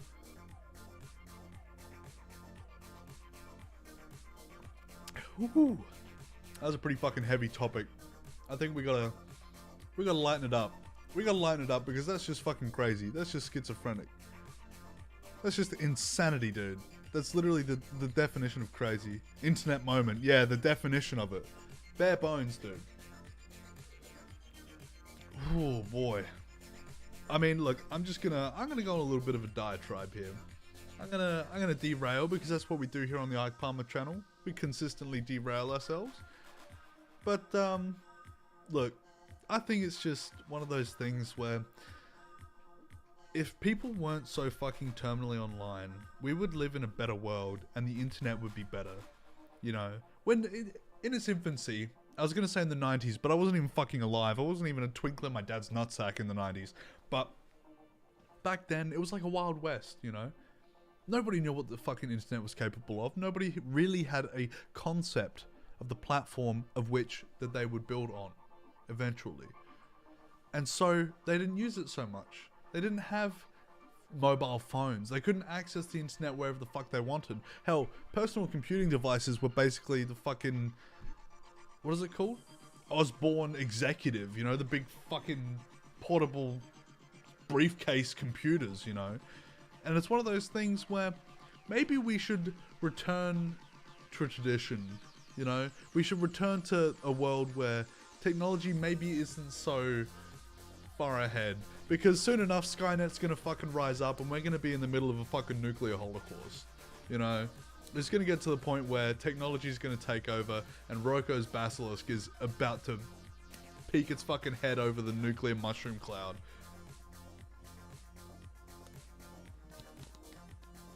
Oh man, this crazy internet bullshit. Let's be real here.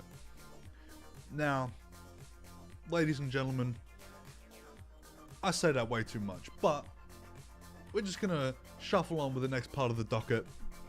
Now, as you may know, iDubbbz, the man, the myth, not the legend, the once legend, has addressed the drama with Froggy Fresh being kicked off of the Creator Clash 2 fight card. Now, he finally made a 26-minute and 23-second long video actually addressing the whole situation, which is good. Finally, some closure for Froggy Fresh. But a lot of people don't like this video. A lot of people don't agree with him because, as you can see, 68,000 likes to 72,000 dislikes. Now, that's pretty fucking hard ratio, bro. That's pretty fucking big ratio considering it's got 1.1 million views. Now, this is something that's been simmering for a while. And up until this point, we had no idea why Froggy Fresh was kicked from the card. They basically, the Creator Clash Twitter account just made a post and said, hey, look, he's gone. That's it. It's over. It's over for him. But they never elaborated further. Why? We don't fucking know. We had no fucking idea until now. And everybody's theories were true, especially mine, because, now I'm not going to say I originated this theory, but it made a lot of sense to me when you actually thought about it.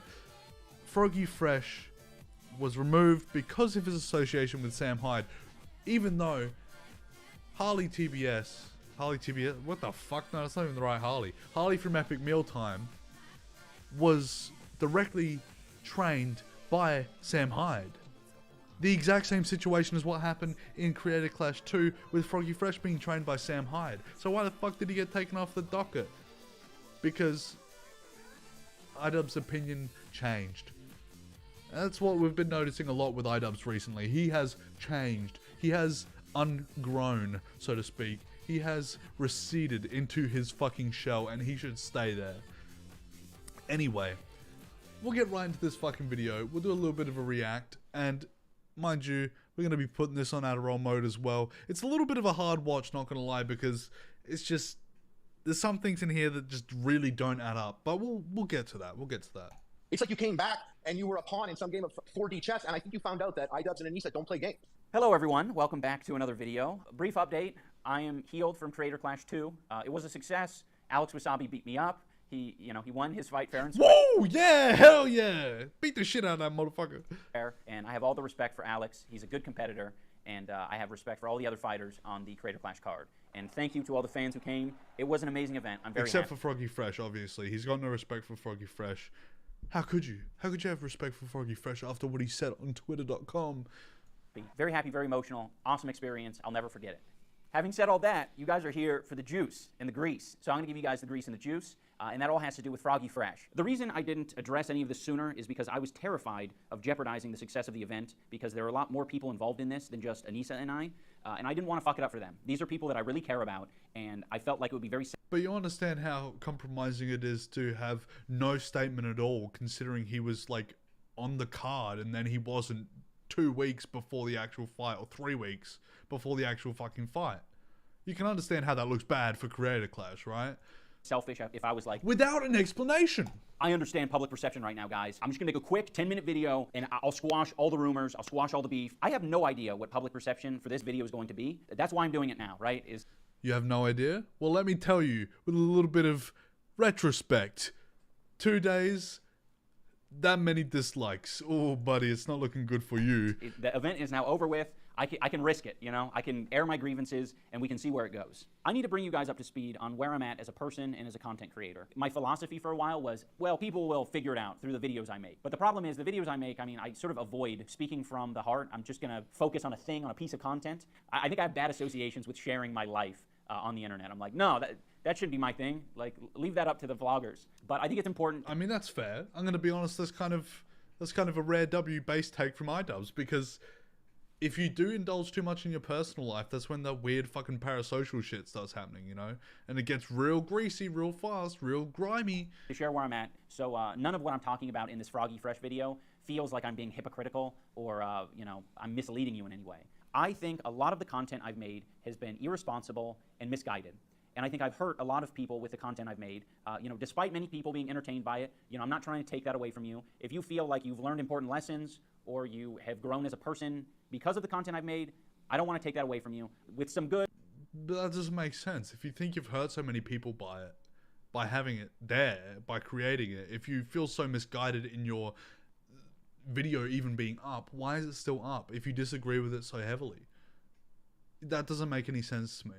Good can come a lot of bad. And I think I've done a lot of bad, and you know, at the bare minimum, I've just put a lot of negativity out there in the world, and I'm working on not doing that. I plan on expanding on all of this in a further video. I think there's a lot of content from over... That was your whole fucking brand, Content Cop. That was literally your whole idea behind your channel. Kickstarter crap. Kickstarter crap. You were fucking criticizing Kickstarters that were crap. That's negative, bro.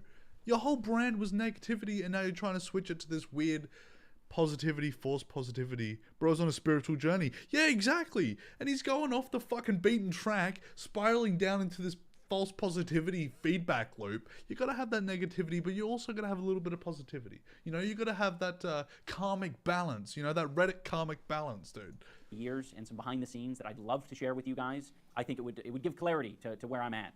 But in this video, that's probably about all I can say on any of it. I don't want to detract from what the focus is, and the focus is kicking Froggy Fresh from the Creator Clash card. The main reason Froggy was kicked from the card was for collaborating with Sam Hyde. And there you go. He says it outright. But, wait, there's something more. We'll finish this video, but I will say, stay tuned. There's something else I want you to see. And you know, for anyone who's been following the story, that's fairly obvious. Froggy has explained his side of the story multiple times, and unfortunately, he's been perpetuating a narrative that it's about OnlyFans or that it's about Anissa's mom, and that's extremely deceptive because he knows why he was kicked from the card. The one indication I gave him was Sam Hyde, and I wasn't unclear about that. Interesting. Anyone who's mentioning the fact Very interesting. Well, fuck it. Since he brought it up right now, I'm gonna fucking go into it right now because Froggy Fresh made a tweet a few hours ago. The 6th of May 2023. I know everyone's sick of hearing about this, and trust me, I'm sick of talking about it. So if you're over this, you can scroll past. No balls, dick. I get it. But I have to finally address this big point, which is Ian saying that they weren't threatening to sue me, which he addresses later on in the video as well. Attached is the legal letter I was sent threatening legal action. I highlighted the important parts also to clarify the only things I had done up to this point is spoken to Ian on the phone and through text, training with Sam Hyde and the OnlyFans joke, and of course Maureen and I's Twitter exchange, which iDubbbz didn't include in his video for obvious reasons. Which he actually did, he did mention that, so Froggy Fresh took a slight L there. Since she was publicly discussing my removal from the event before I had even been contacted regarding it. Ian's timelines of events is skewed. Well, I think he meant skewed. I didn't start publicly bad-mouthing the event until after I had been kicked. They kicked me and sent me this letter telling me I had to basically shut up about it. So that's pretty much it. Now here, where is it?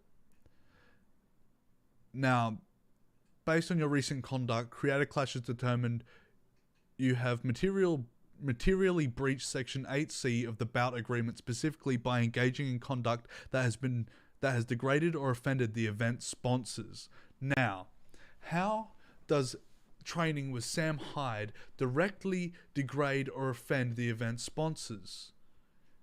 That letter is basically saying the OnlyFans joke and Maureen or Anissa's mum and Froggy Fresh's interaction online on Twitter is the reason why he got banned.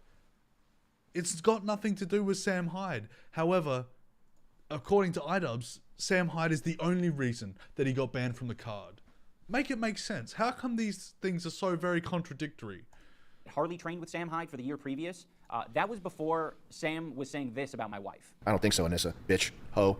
Fucking Anissa. What an ugly piece of shit.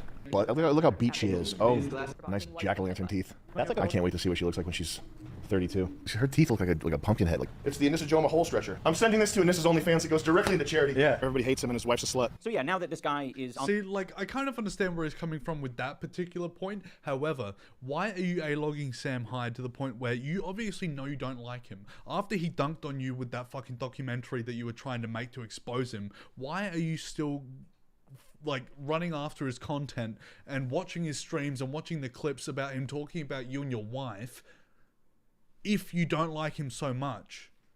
You know? How would you know that he said that unless you're actively engaging with what he's doing? There's something a little bit funny there. I mean, if it helps him sleep at night, to be fair. Yeah, well, yeah. On the daily insulting my wife. I think it's pretty fair to, you know, not want to associate with him in any way. We did ban... So how do you know that he's saying that about your wife if you're not associating with him in any fucking way? Sam from the first event, so it's not as if he's confused about where he stands in all this. I don't like him. And Froggy... Yeah, you banned him from the first event 10 hours before his flight to go to the event was supposed to be, like, he was supposed to board. You have a real tendency of leaving things to the last minute to make your final decision, don't you? A recurring pattern of events. He knows that. Froggy knows that I don't like him. Of course. That's why he was banned. You know, none of this is like news to Froggy. Froggy knew all of this going into it. For anyone who's under the impression that Froggy has been like reasonable and chill and respectful through this whole process, he hasn't been. He's been a piece of shit. Whoa, fucking nuclear words there, my friend. And the thing is, right, obviously Froggy knew about your relationship with Sam Hyde, or your anti-relationship, I should probably say, but you were fine with him training with Sam Hyde. You were. You said, it's fine, just don't post any content until after Creator Clash. He made some tweets, you freaked out and then kicked him off the card for training with Sam Hyde, when in reality, what was the word specifically used in the legally binding letter that you sent Froggy? Degraded and offended the event sponsors. Disparagement is the particular word used in this fucking letter, which is a very, very liberal use of that word, stretching it to its absolute fucking potential. I'm not happy with how he's behaved. He's talked mad shit about me. Ian doesn't want people who are bigger and more talented than him upstaging him. That's what it is. Anissa. Ian's masculinity has been completely removed via Anissa. This Brandon Buckingham interview happened after he was already removed from the card. So to use this as a piece of evidence to say this is why he was removed from the card doesn't make any fucking sense. Because it happened after. Participants of the event. This is really a lot of weird, tender, soft people. Creator Clash people are real, like, these type of people. You know what I mean? The event itself. This is really like the patty cake league for like social media boxing. He doesn't like the culture of Creator Clash, and he mentioned that. And Chris Raygun and all these. Now, I will say, a lot of this video is pretty much summed up. Like, you can boil it down to, he trained with Sam Hyde and he didn't match the vibe. And that's it. Which, I don't think that's good enough, iDubbbz. That's why 72,000 people disagree with you. People, it's like some big ethos worshiping party at these things, and I don't get it. I don't get what all this shit is all about. But everybody's there to worship ethos or fucking ethos or like touching ethos, titty or pussy. To be honest, I thought it was quite the gift to you that we'd kick you off the card. You have no more obligations, and you can immediately just pivot into boxing for misfits. It's like that's the culture that you want. You want the non-sissy, you want the macho dude, traditional boxing that's culture. what I mean. He So didn't match go the over there vibe. and box for them. You don't even have to miss that many months of training. You've been training. So hop on one of those cards. But unfortunately, Froggy doesn't want to hop on one of those cards because he thinks the skill level is too high. Personally, in my opinion, I think the talent at Misfits and Happy Punch is in a different league that is out of my league. Hey, don't talk shit about the Wings versus Boogie fight. I'm hyped as fuck for that. Footwork is amazing. And then right here is down. You stop. I mean, come on. It turns quickly from boxing to assault. Just fight someone who's weaker than you. So I'm done with boxing. I can fulfill my current obligations. If for some reason Creator Clash changed their mind, I could fulfill my current obligations. I'm not interested. See, he had no issue with Creator Clash. He had no issue with Anissa or Ian until after he was removed from the card. To portray it as if there was always these issues deep-seated, and it wasn't just him training with Sam Hyde, or the OnlyFans joke, or the things that he said before, which weren't all that bad. It was literally just the OnlyFans joke. And the fact that he trained with Sam Hyde, that's why you kicked him off the card. He was willing to make amends, but you were like, nah, fuck you, dude. Fuck you. Okay, buddy. Going further into any other boxing. It's such a fucking cop-out that you're like, all right, I'm such a victim for getting kicked off the Creator Clash event when I knew what would get me kicked off the Creator Clash event, and now you're like, I don't want to box anymore. It's like, come on. If you look at my text exchange with Froggy, it's very clear that I didn't want to kick him from the card. I got to the point where I was like, okay, hang on. He just really fucking flashed through those. Let's break this down piece by piece. Where the fuck is it? He flashed them so fast that I can't even find the fucking... Further into any other boxing. It's such a fucking cop-out. Okay, hang like, on. all right, I'm such a victim for getting kicked off the Creator Clash event We're when gonna go I normal knew mode. what would get me kicked off the Creator Clash event. And now you're like, I don't want to box Going from Adderall mode to watching it like normal speed is just like so fucking jarring. Anymore. It's like, come on. If you look at my text exchange with... Hey dude, I just want to clarify that I'm not mad at you. I just want this event to go well. And part of that is trying to be proactive about things. I just want to find a solution. I really appreciate your friendship and I don't want to feel like I've upset you. I don't understand what's wrong. Can I not work with Sam Hyde? He's been very nice to me. It's just a tricky situation. See, this is the whole problem to begin with. It's just a tricky situation. I personally have been hurt by a lot of things he's done. If he's your friend, that's totally understandable. I just don't get along with him and I'm afraid of having him associated with the event. There are others involved with the event that also aren't comfortable with... Okay. View all. He literally cuts out context of the fucking messages that he sent. That's awesome. Yeah, he's my friend. I don't understand what me going to Rhode Island to work with Sam has to do with anyone who is uncomfortable with him. They don't have to see or work with him. And guess what? Harley from Epic Mealtime actually fucking went and worked and trained with Sam Hyde. Oh, man. Sure, he was banned from the first event, just banned him from the second event so he can't fucking show up. Isn't that what you did the first time? Why is it such a big fucking problem now, dude? I agree. Privately, what you do is absolutely only your business. But because we are running a public charity event, we have to be careful about these things. Because you do represent the event in some ways. I had similar issues last year. I thought, no problem, Harley. You can work with Sam Hyde. But it ended up attracting a bad crowd and I got harassed online about it a lot. Because it was a public display.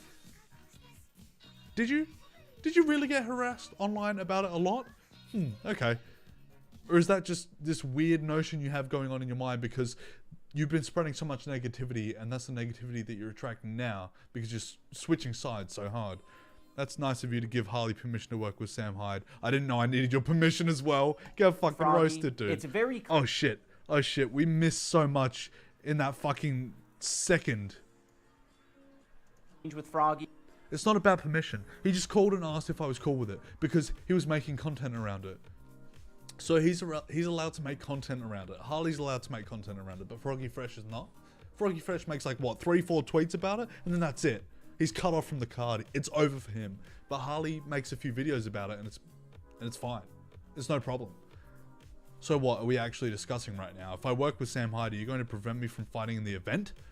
Which is exactly what fucking happened. He actively makes content about wanting my marriage to end, that my wife is evil and hasn't respected my boundaries. I don't feel comfortable having him associated with the event.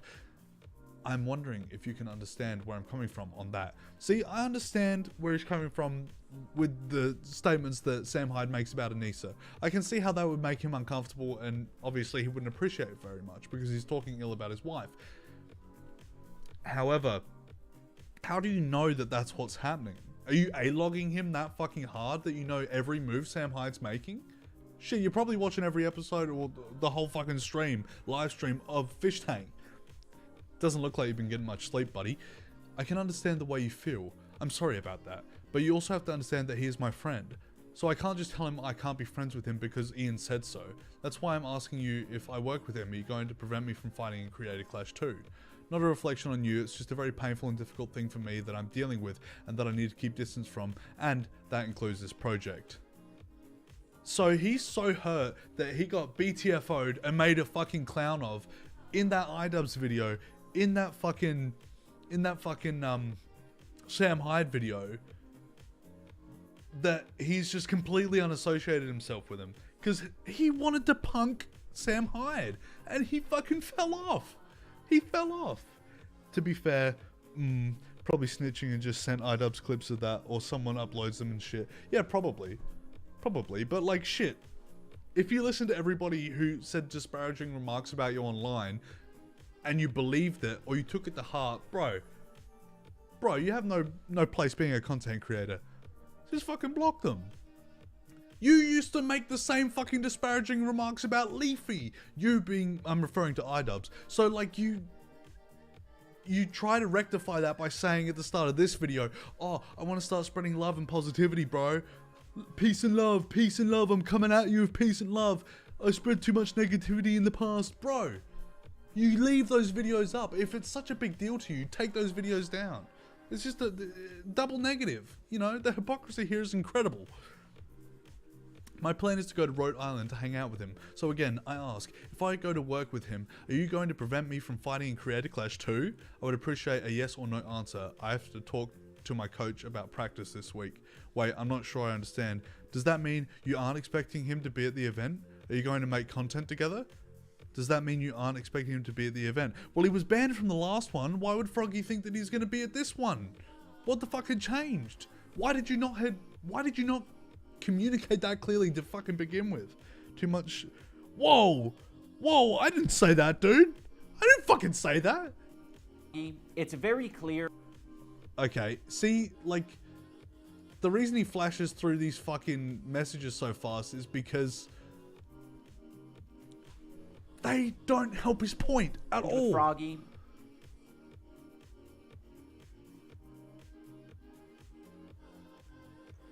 Because Sam Hyde is banned from America. Okay, I think this is it. It's not about permission. He just called and asked if I was cool with it because he was making content around it. So what are we discussing right now? If I work with Sam Hyde, are you going to prevent me from fighting in the event? He actively makes content. Oh, okay, we already read this. Wait, I'm just... It's very... He has not mentioned attending the event. I don't believe he intends to do so. I have not discussed this with him. I do intend to make content with him. Now that I've answered your questions, would you be respectful enough to answer mine? Whoa, fucking BTFO'd, dude. This event is really important to me and I'm just trying to understand everything so I can make the best decision for everyone involved. I need time to think about this. I don't want to be rash. So I'm going to schedule practice this week, not knowing whether or not you're allowing me to fight in the event because I'm going to hang out with someone you don't like. Okay. Fucking roasted. I don't think Froggy's being completely unreasonable here, to be honest. I don't understand why you're talking to me like this. What? Okay, he's been a little bitch. Go back into your shell, iDubbbz. L. I'm not trying to be a jerk. I explained the awful experience I've had with him. It potentially leads to another year of harassment for me and Anissa. I can't take this stuff lightly. can you guarantee that it's not going to end up affecting... He probably has a whole fucking diatribe basically just going on and on about it. This isn't just someone I don't like. This is someone who is dedicated to disrupting an event we're running for charity. No, he actively said that he was going to donate to charities if you put Froggy back on the card. What the fuck? I think you address this later on in the video, iDubbbz, but goddamn. The mental gymnastics is so fucking incredible here. And just like you really leveraging the fact that it's a charity event as well. You're really using that to really hammer home the fact that you don't like Sam Hyde and Froggy Fresh is gone. You know, it's still a charity event. You can't take us down, otherwise you're affecting the charities, dude. Yeah, moral fucking flag harder, bro. For charity, harassing its two main organizers and sending his fan base to do his bidding. You used to do the exact same thing, bro. What the fuck did you do with Keemstar? What the fuck did you do with Leafy? You did... It's just the mental gymnastics that he's taking to try and justify his actions here when he was literally doing the exact same thing not even like 3 years ago. Not even 2 years ago. Like, what the fuck? I want you to fight. I just want you to know the pain he's caused me and Nissa and our event. Dude, because you're trying to tell me who I can and can't be friends with, I'm going to Rhode Island to work with Sam, and I'm scheduling my practices for this week. If I'm being removed from this event, please let me know. Pretty clear. And this is when iDubbbz references in the original, or Anissa, or one of them, references that they actively tried to contact him throughout the organization of the event. This is what they're talking about. And Froggy Fresh basically says this at first. When he was first removed, he was like, you sent me a couple messages saying you didn't like Sam Hyde. Cool. Am I being removed from the event? He didn't confirm. I never said you couldn't be friends with him. I would just prefer if you waited till after the event to post content with him. Yeah, that's weird. I'm not the type of person that you can just make do whatever you want or what is convenient for you. I have a life and a family. You're not going to change my mind. I'm going to work with him. I'm trying to cook dinner for my kids. Whoa! Based. Sounds like your personal problems are interfering with your business. It wasn't my intention to dictate things to you. He literally sounds like the Snapchat AI default response right now.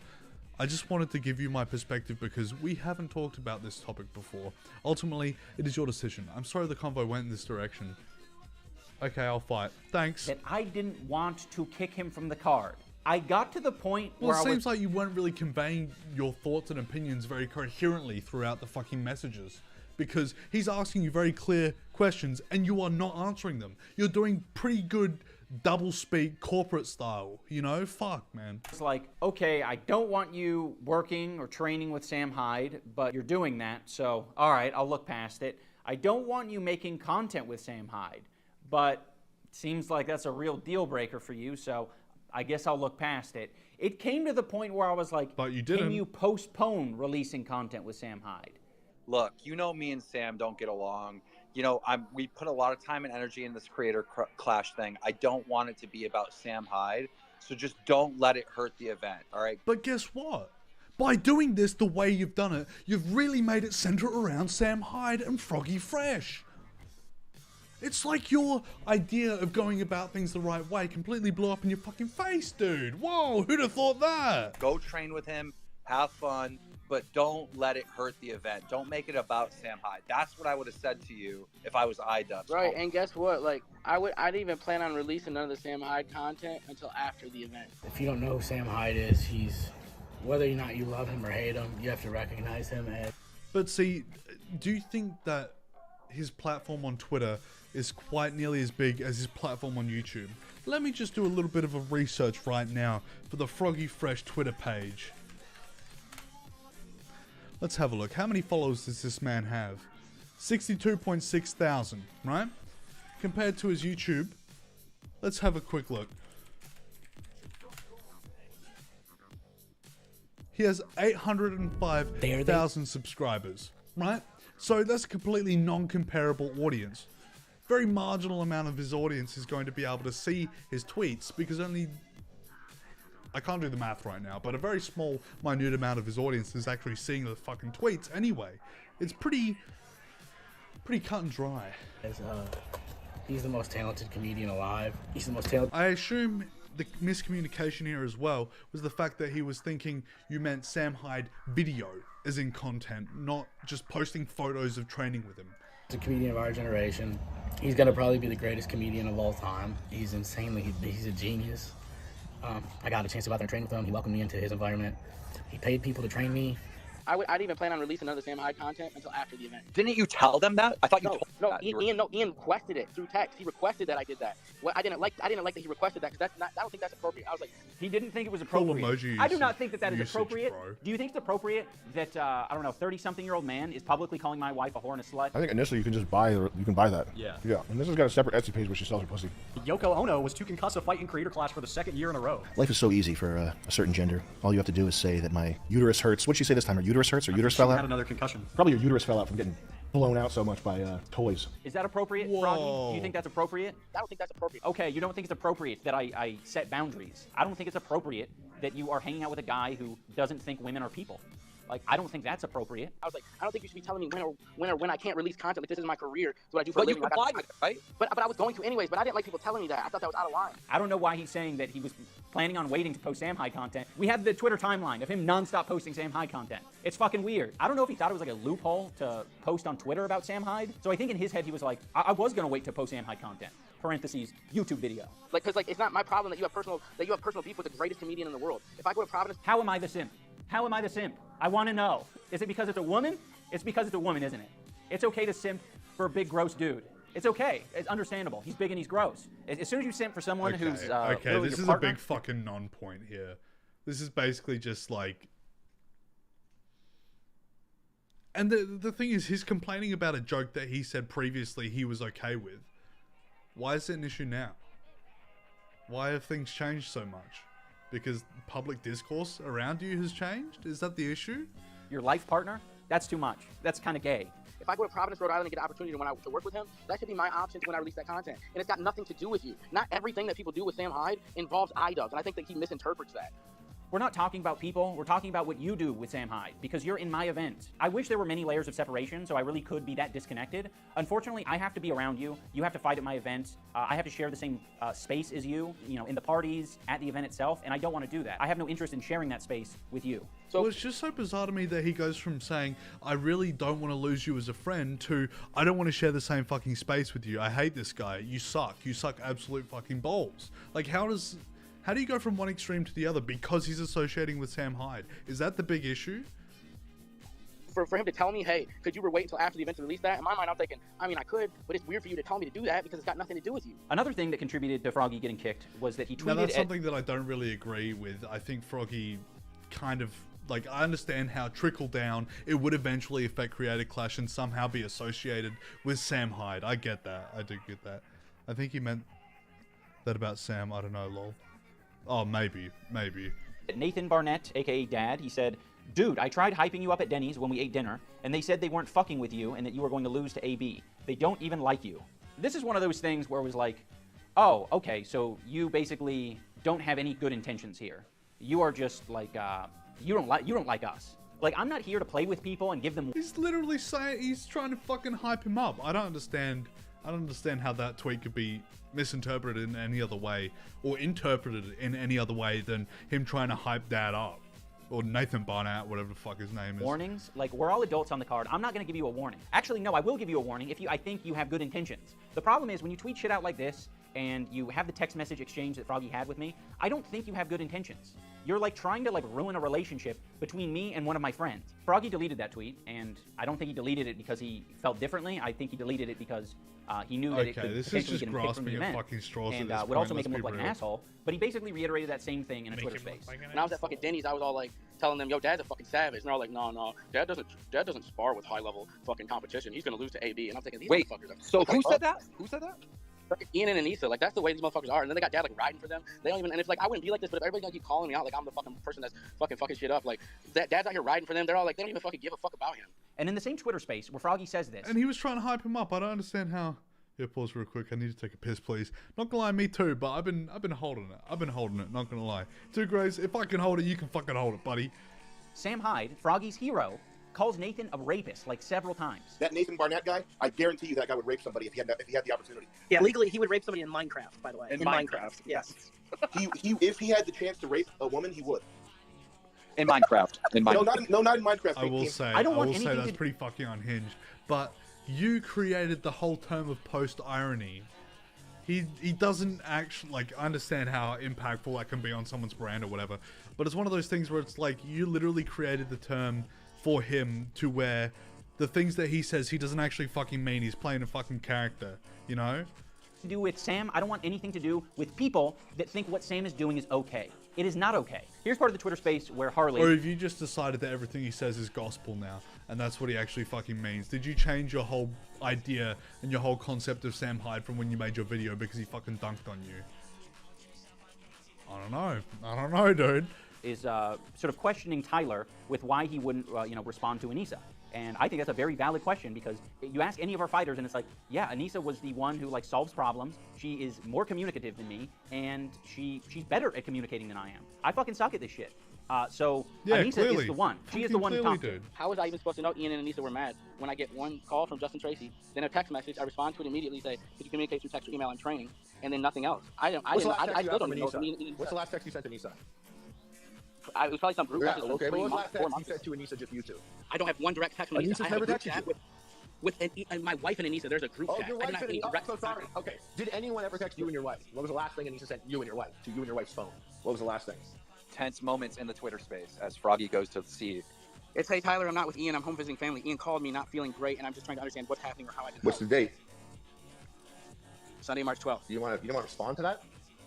No, because you don't know the context of it. You don't have the context. Harley doesn't give you the context. Burn our Twitter account instead of responding to that very serious and Harley, sympathetic text that was nowhere near threatening or aggressive. Froggy wasn't able to give context for why he didn't respond to Anissa's call and text message in the Twitter space. Harley ended up leaving. The conversation went elsewhere. So he uploaded a Twitter video to explain the context for why he didn't respond to Anissa. Anissa's last text, which was checking on me. Anissa's concern text of hope everything's going okay was a way for her to try to manipulate the situation, to try to do further investigation into my friendship with Sam Hyde. That was not an "Are you okay?" text. That was a "Ian is not able to break your shell." Maybe a vague, concerned, manipulative text from me will be able to. He thinks this text message is manipulation. Considering your previous behavior in those string of messages beforehand, I can understand why he's thinking this way. And you've got him thinking this way because of your previous behavior. I don't think it's entirely unwarranted for him to be thinking this way. You know? Whilst it may not have actually been like that, it's entirely warranted for him to be thinking like that. I completely understand where he's coming from.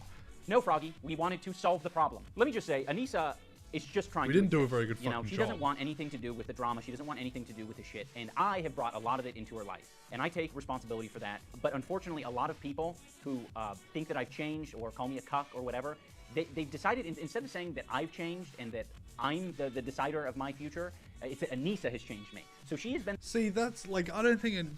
I can imagine people who actually fucking believe that, but I that's a joke, right? Like the cuck thing. People don't actually believe he's a cuck. People don't actually believe he stands there whilst he watches his wife get plowed by other fucking men, right?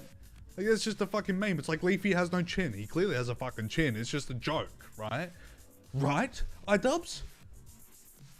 the target of a lot of hate. And I think it's really shitty, and hearing Tyler talk about her in this way is just a reminder where it's like, Anissa's trying to manipulate you? What the fuck was I doing? Was I trying to manipulate you as well? Like, you should probably come out and say that, because it seems really fucking sexist and creepy for you to be saying these things. You know what I feel? He I really literally does say I that. didn't buy into this at the beginning until I was living in it. I kept always hearing people saying like, Anissa ruined iDubbbz, Anissa ruined iDubbbz. And I was always like, nah, whatever, like they can work out their problems. And I was never buying into that bullshit. But I swear to God, when once you live an event, it's like, okay, I think Ian met the wrong person. I honestly think it's just like, I think sometimes you bond with the wrong person, it can take you to make the wrong decisions maybe. When I met my wife, I'll be honest with you, like I met my wife, I got better the more time I spent with her because she like was honestly a better person than me. But I feel like, dude, honestly it seemed like, so when Ian, as soon as he starts messing with Anissa, it's like Ian goes from the person who would be dogging people, who would sue people, to then like his event that he's running is suing people. It's like a complete flip. By the way, we weren't suing Froggy. We have no interest in going to court over $15,000. Oh, really?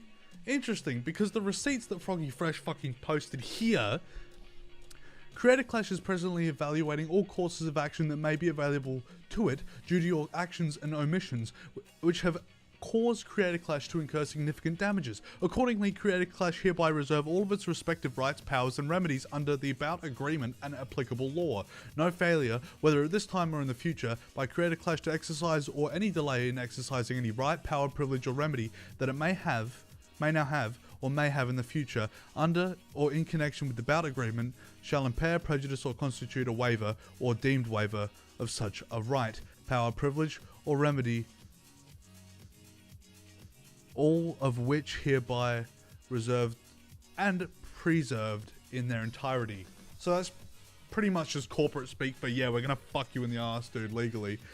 Notwithstanding the foregoing, as you know, Creator Clash previously advanced you $15,000 for training expenses in connection with the event, brackets the advance, which advance Creator Clash is entitled to be refunded in full due to your material breach of the About Agreement. Creator Clash will agree to release any claims with respect to the advance and any damages Creator Clash may have suffered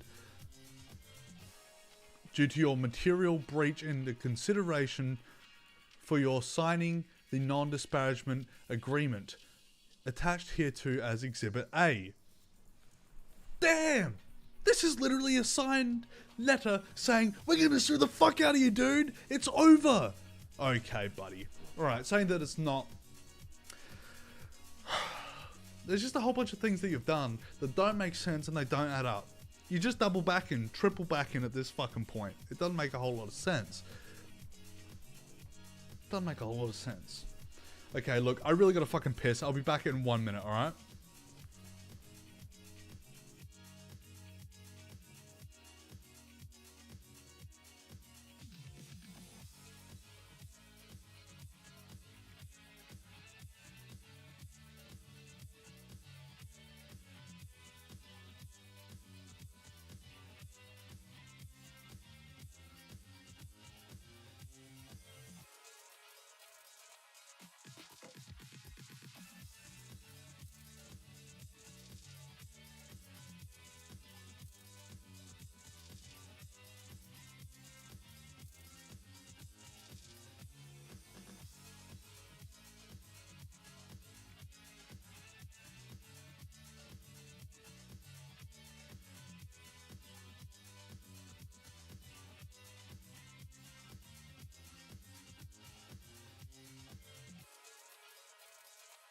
Okay, ladies and gentlemen, we're back. That was the quickest piss of my fucking life. I had to make it goddamn quick, didn't I?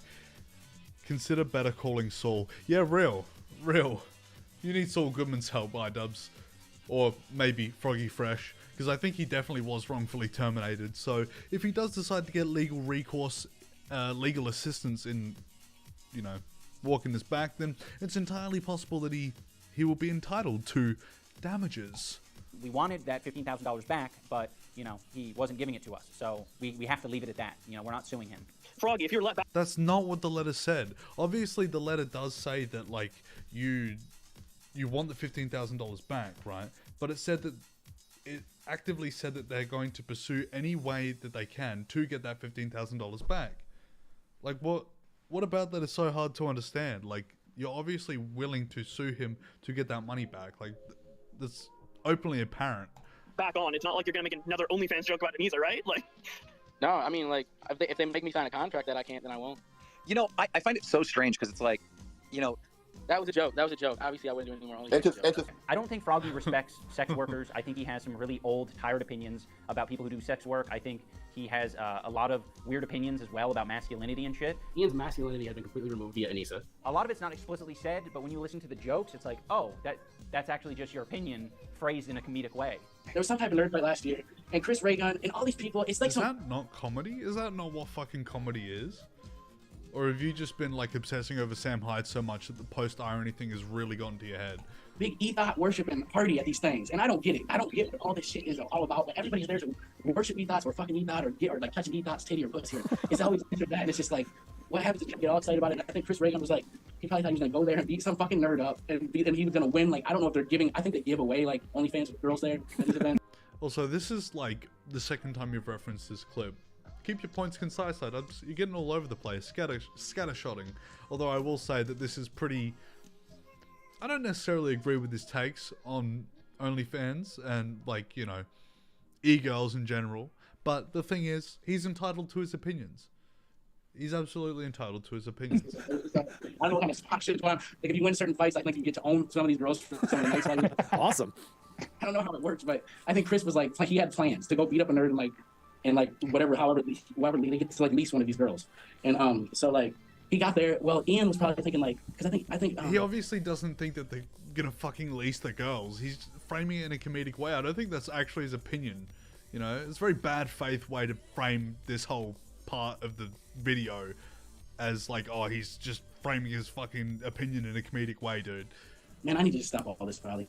No, Froggy, keep going. I think you should keep going. I think the women of the world need to hear your opinions on these things. Talk more about how sex workers are property. That's a funny joke. It was super funny the third time that you referred to women as property. That was the funniest one.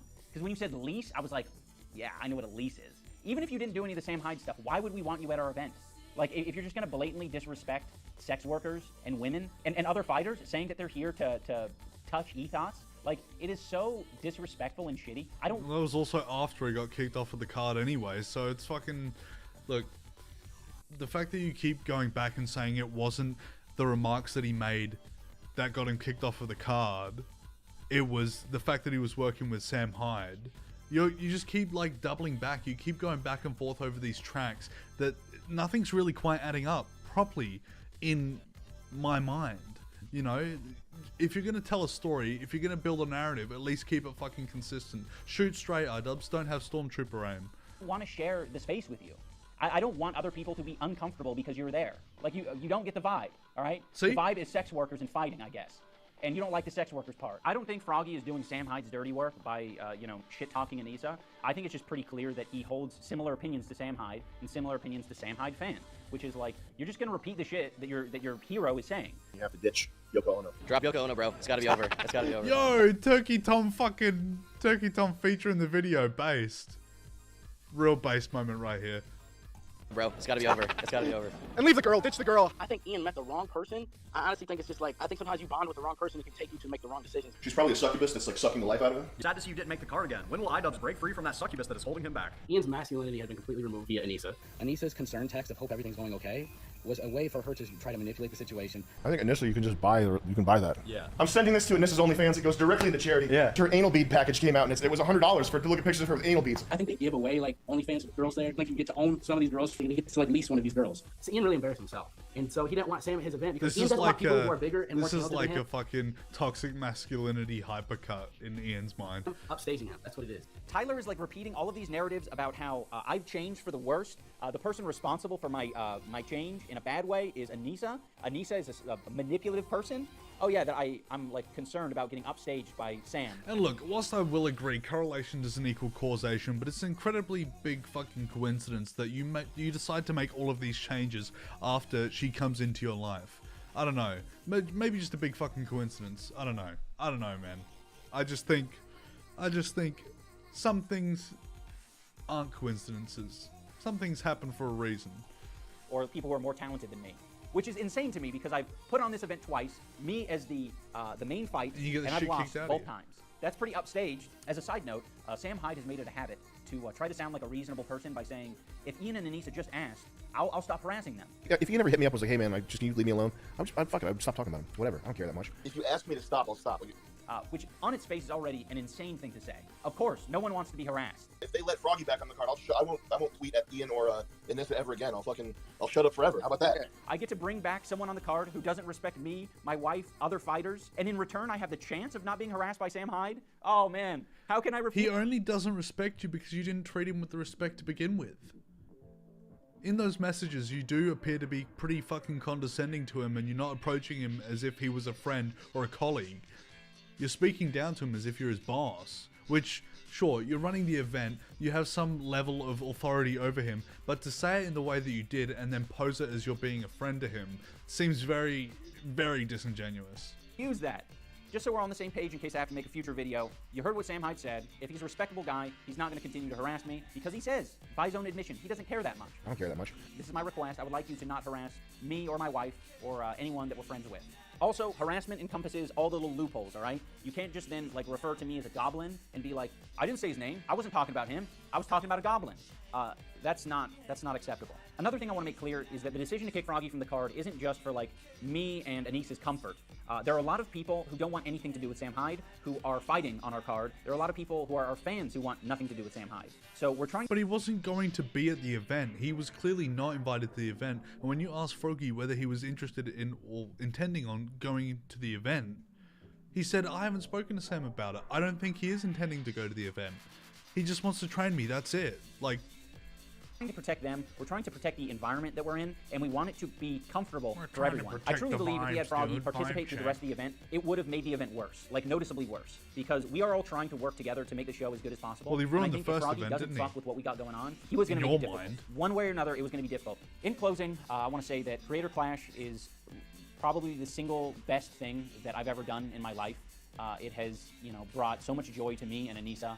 It has brought the most awesome people that I've ever met. It's brought them into my life, and I'm super grateful, and I want to keep doing it, and this event means so much to me, and I'm going to protect it, and I'm going to protect the fighters and the people involved in the event, and, I'm not, when it comes to people wanting to fuck around and mess with the vibes, I'm not going to tolerate it. You're going to get kicked from the card if you're being a piece of shit, and if you're not communicating and if you're not cooperating, and I want nothing to do with Sam Hyde as well, so fuck that guy, and thank you so much for watching. Goodbye.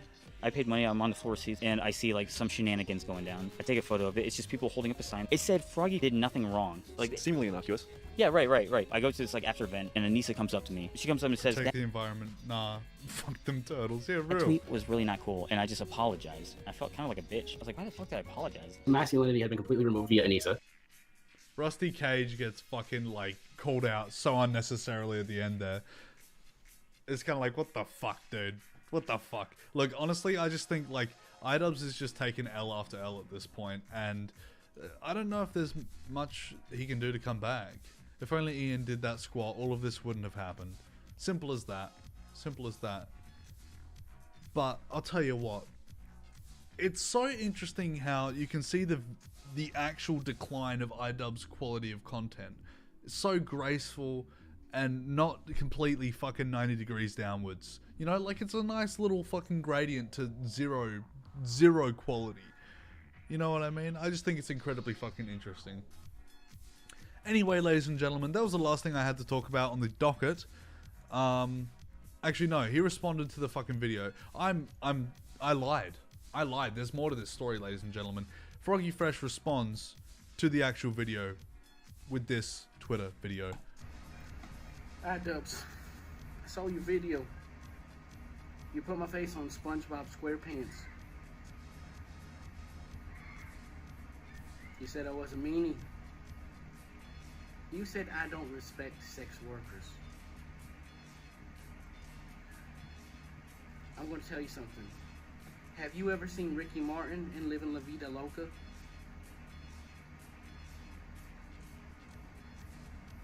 Have you ever seen that man move?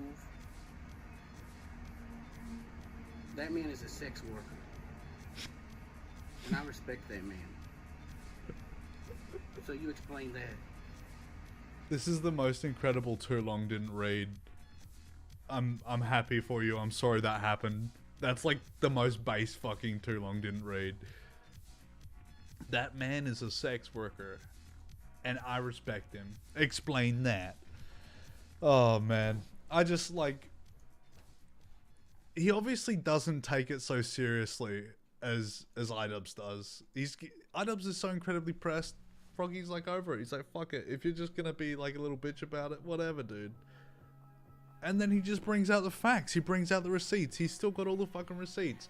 Now, the one thing that pissed me off about that video, though, is the fact that in those screenshots of the messages between iDubbbz and Froggy Fresh is the fact that he flashed them up for fucking 2 seconds on screen.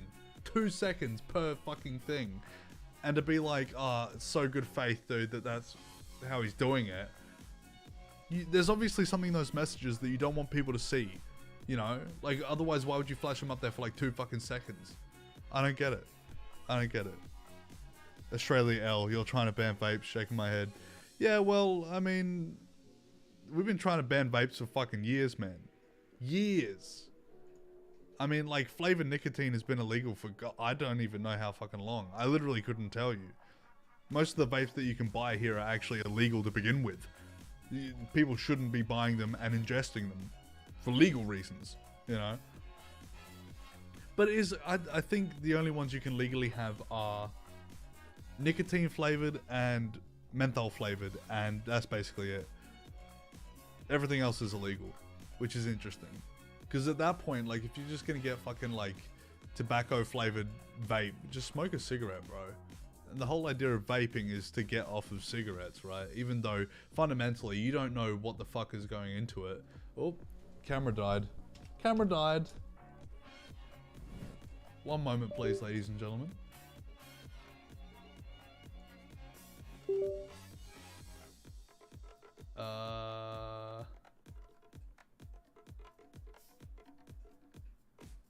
There. Okay, fixed. Look. Bruh, I'm finna get arrested if I go there, Lamo. Those are shit flavors. Yeah, look, see, but that's the thing. Just fucking smoke cigarettes. Is it really that big of a deal? I don't think so. I don't think so. Just do what normal people do and fucking acoustic vape, bro. Simple. Simple as fuck. Oh, man. I just think vaping's kind of cringe anyway, not gonna lie. I'm not a fan. I've always been a bigger fan of cigarettes, and I'm not going to use vaping to quit cigarettes, because you don't know the fucking long-term impacts of vaping. At least with cigarettes, you know what's going to happen. You know, you have a vague idea of what the end results are. With vaping, you got no fucking idea. Cigarettes, you know. Vaping, God, you don't know. Fucking what the fuck is popcorn lung, dude? Cigs cringo? Or L take, rare L Graves take. Let's be real. Let's be real here. Anyway, ladies and gentlemen, thank you very much for watching this episode number 42 of Saturday Ike Live on the 7th, now 7th, because it's 12:25 a.m., 7th of May, 2023. I just realized I looked at my fucking other camera. That's embarrassing. Closing remarks. Shit, I ain't got none. If you like the stream, leave a like down below. If you watch all the way to the end from live, thank you very much. I appreciate it. If you watched all the way to the end of the video re-upload, thank you very much as well. Be sure to subscribe if you liked it. Hit the bell notification to be notified every time we go live at usually around 8:45 ACST Saturdays. Ladies and gentlemen, thank you very much for watching, and I'll see you next time. Peace. I keep looking at the fucking wrong camera. I'm an idiot, dude.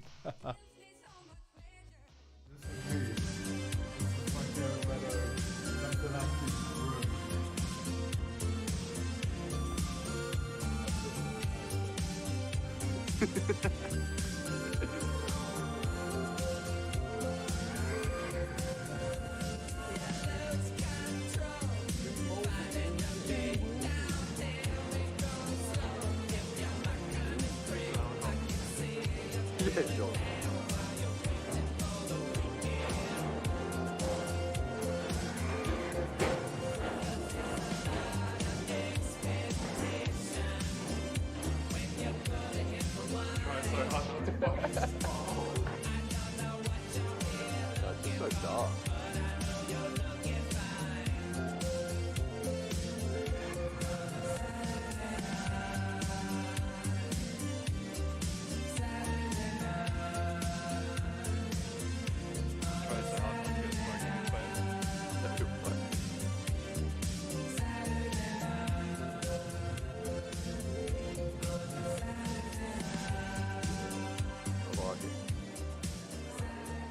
It's up to you.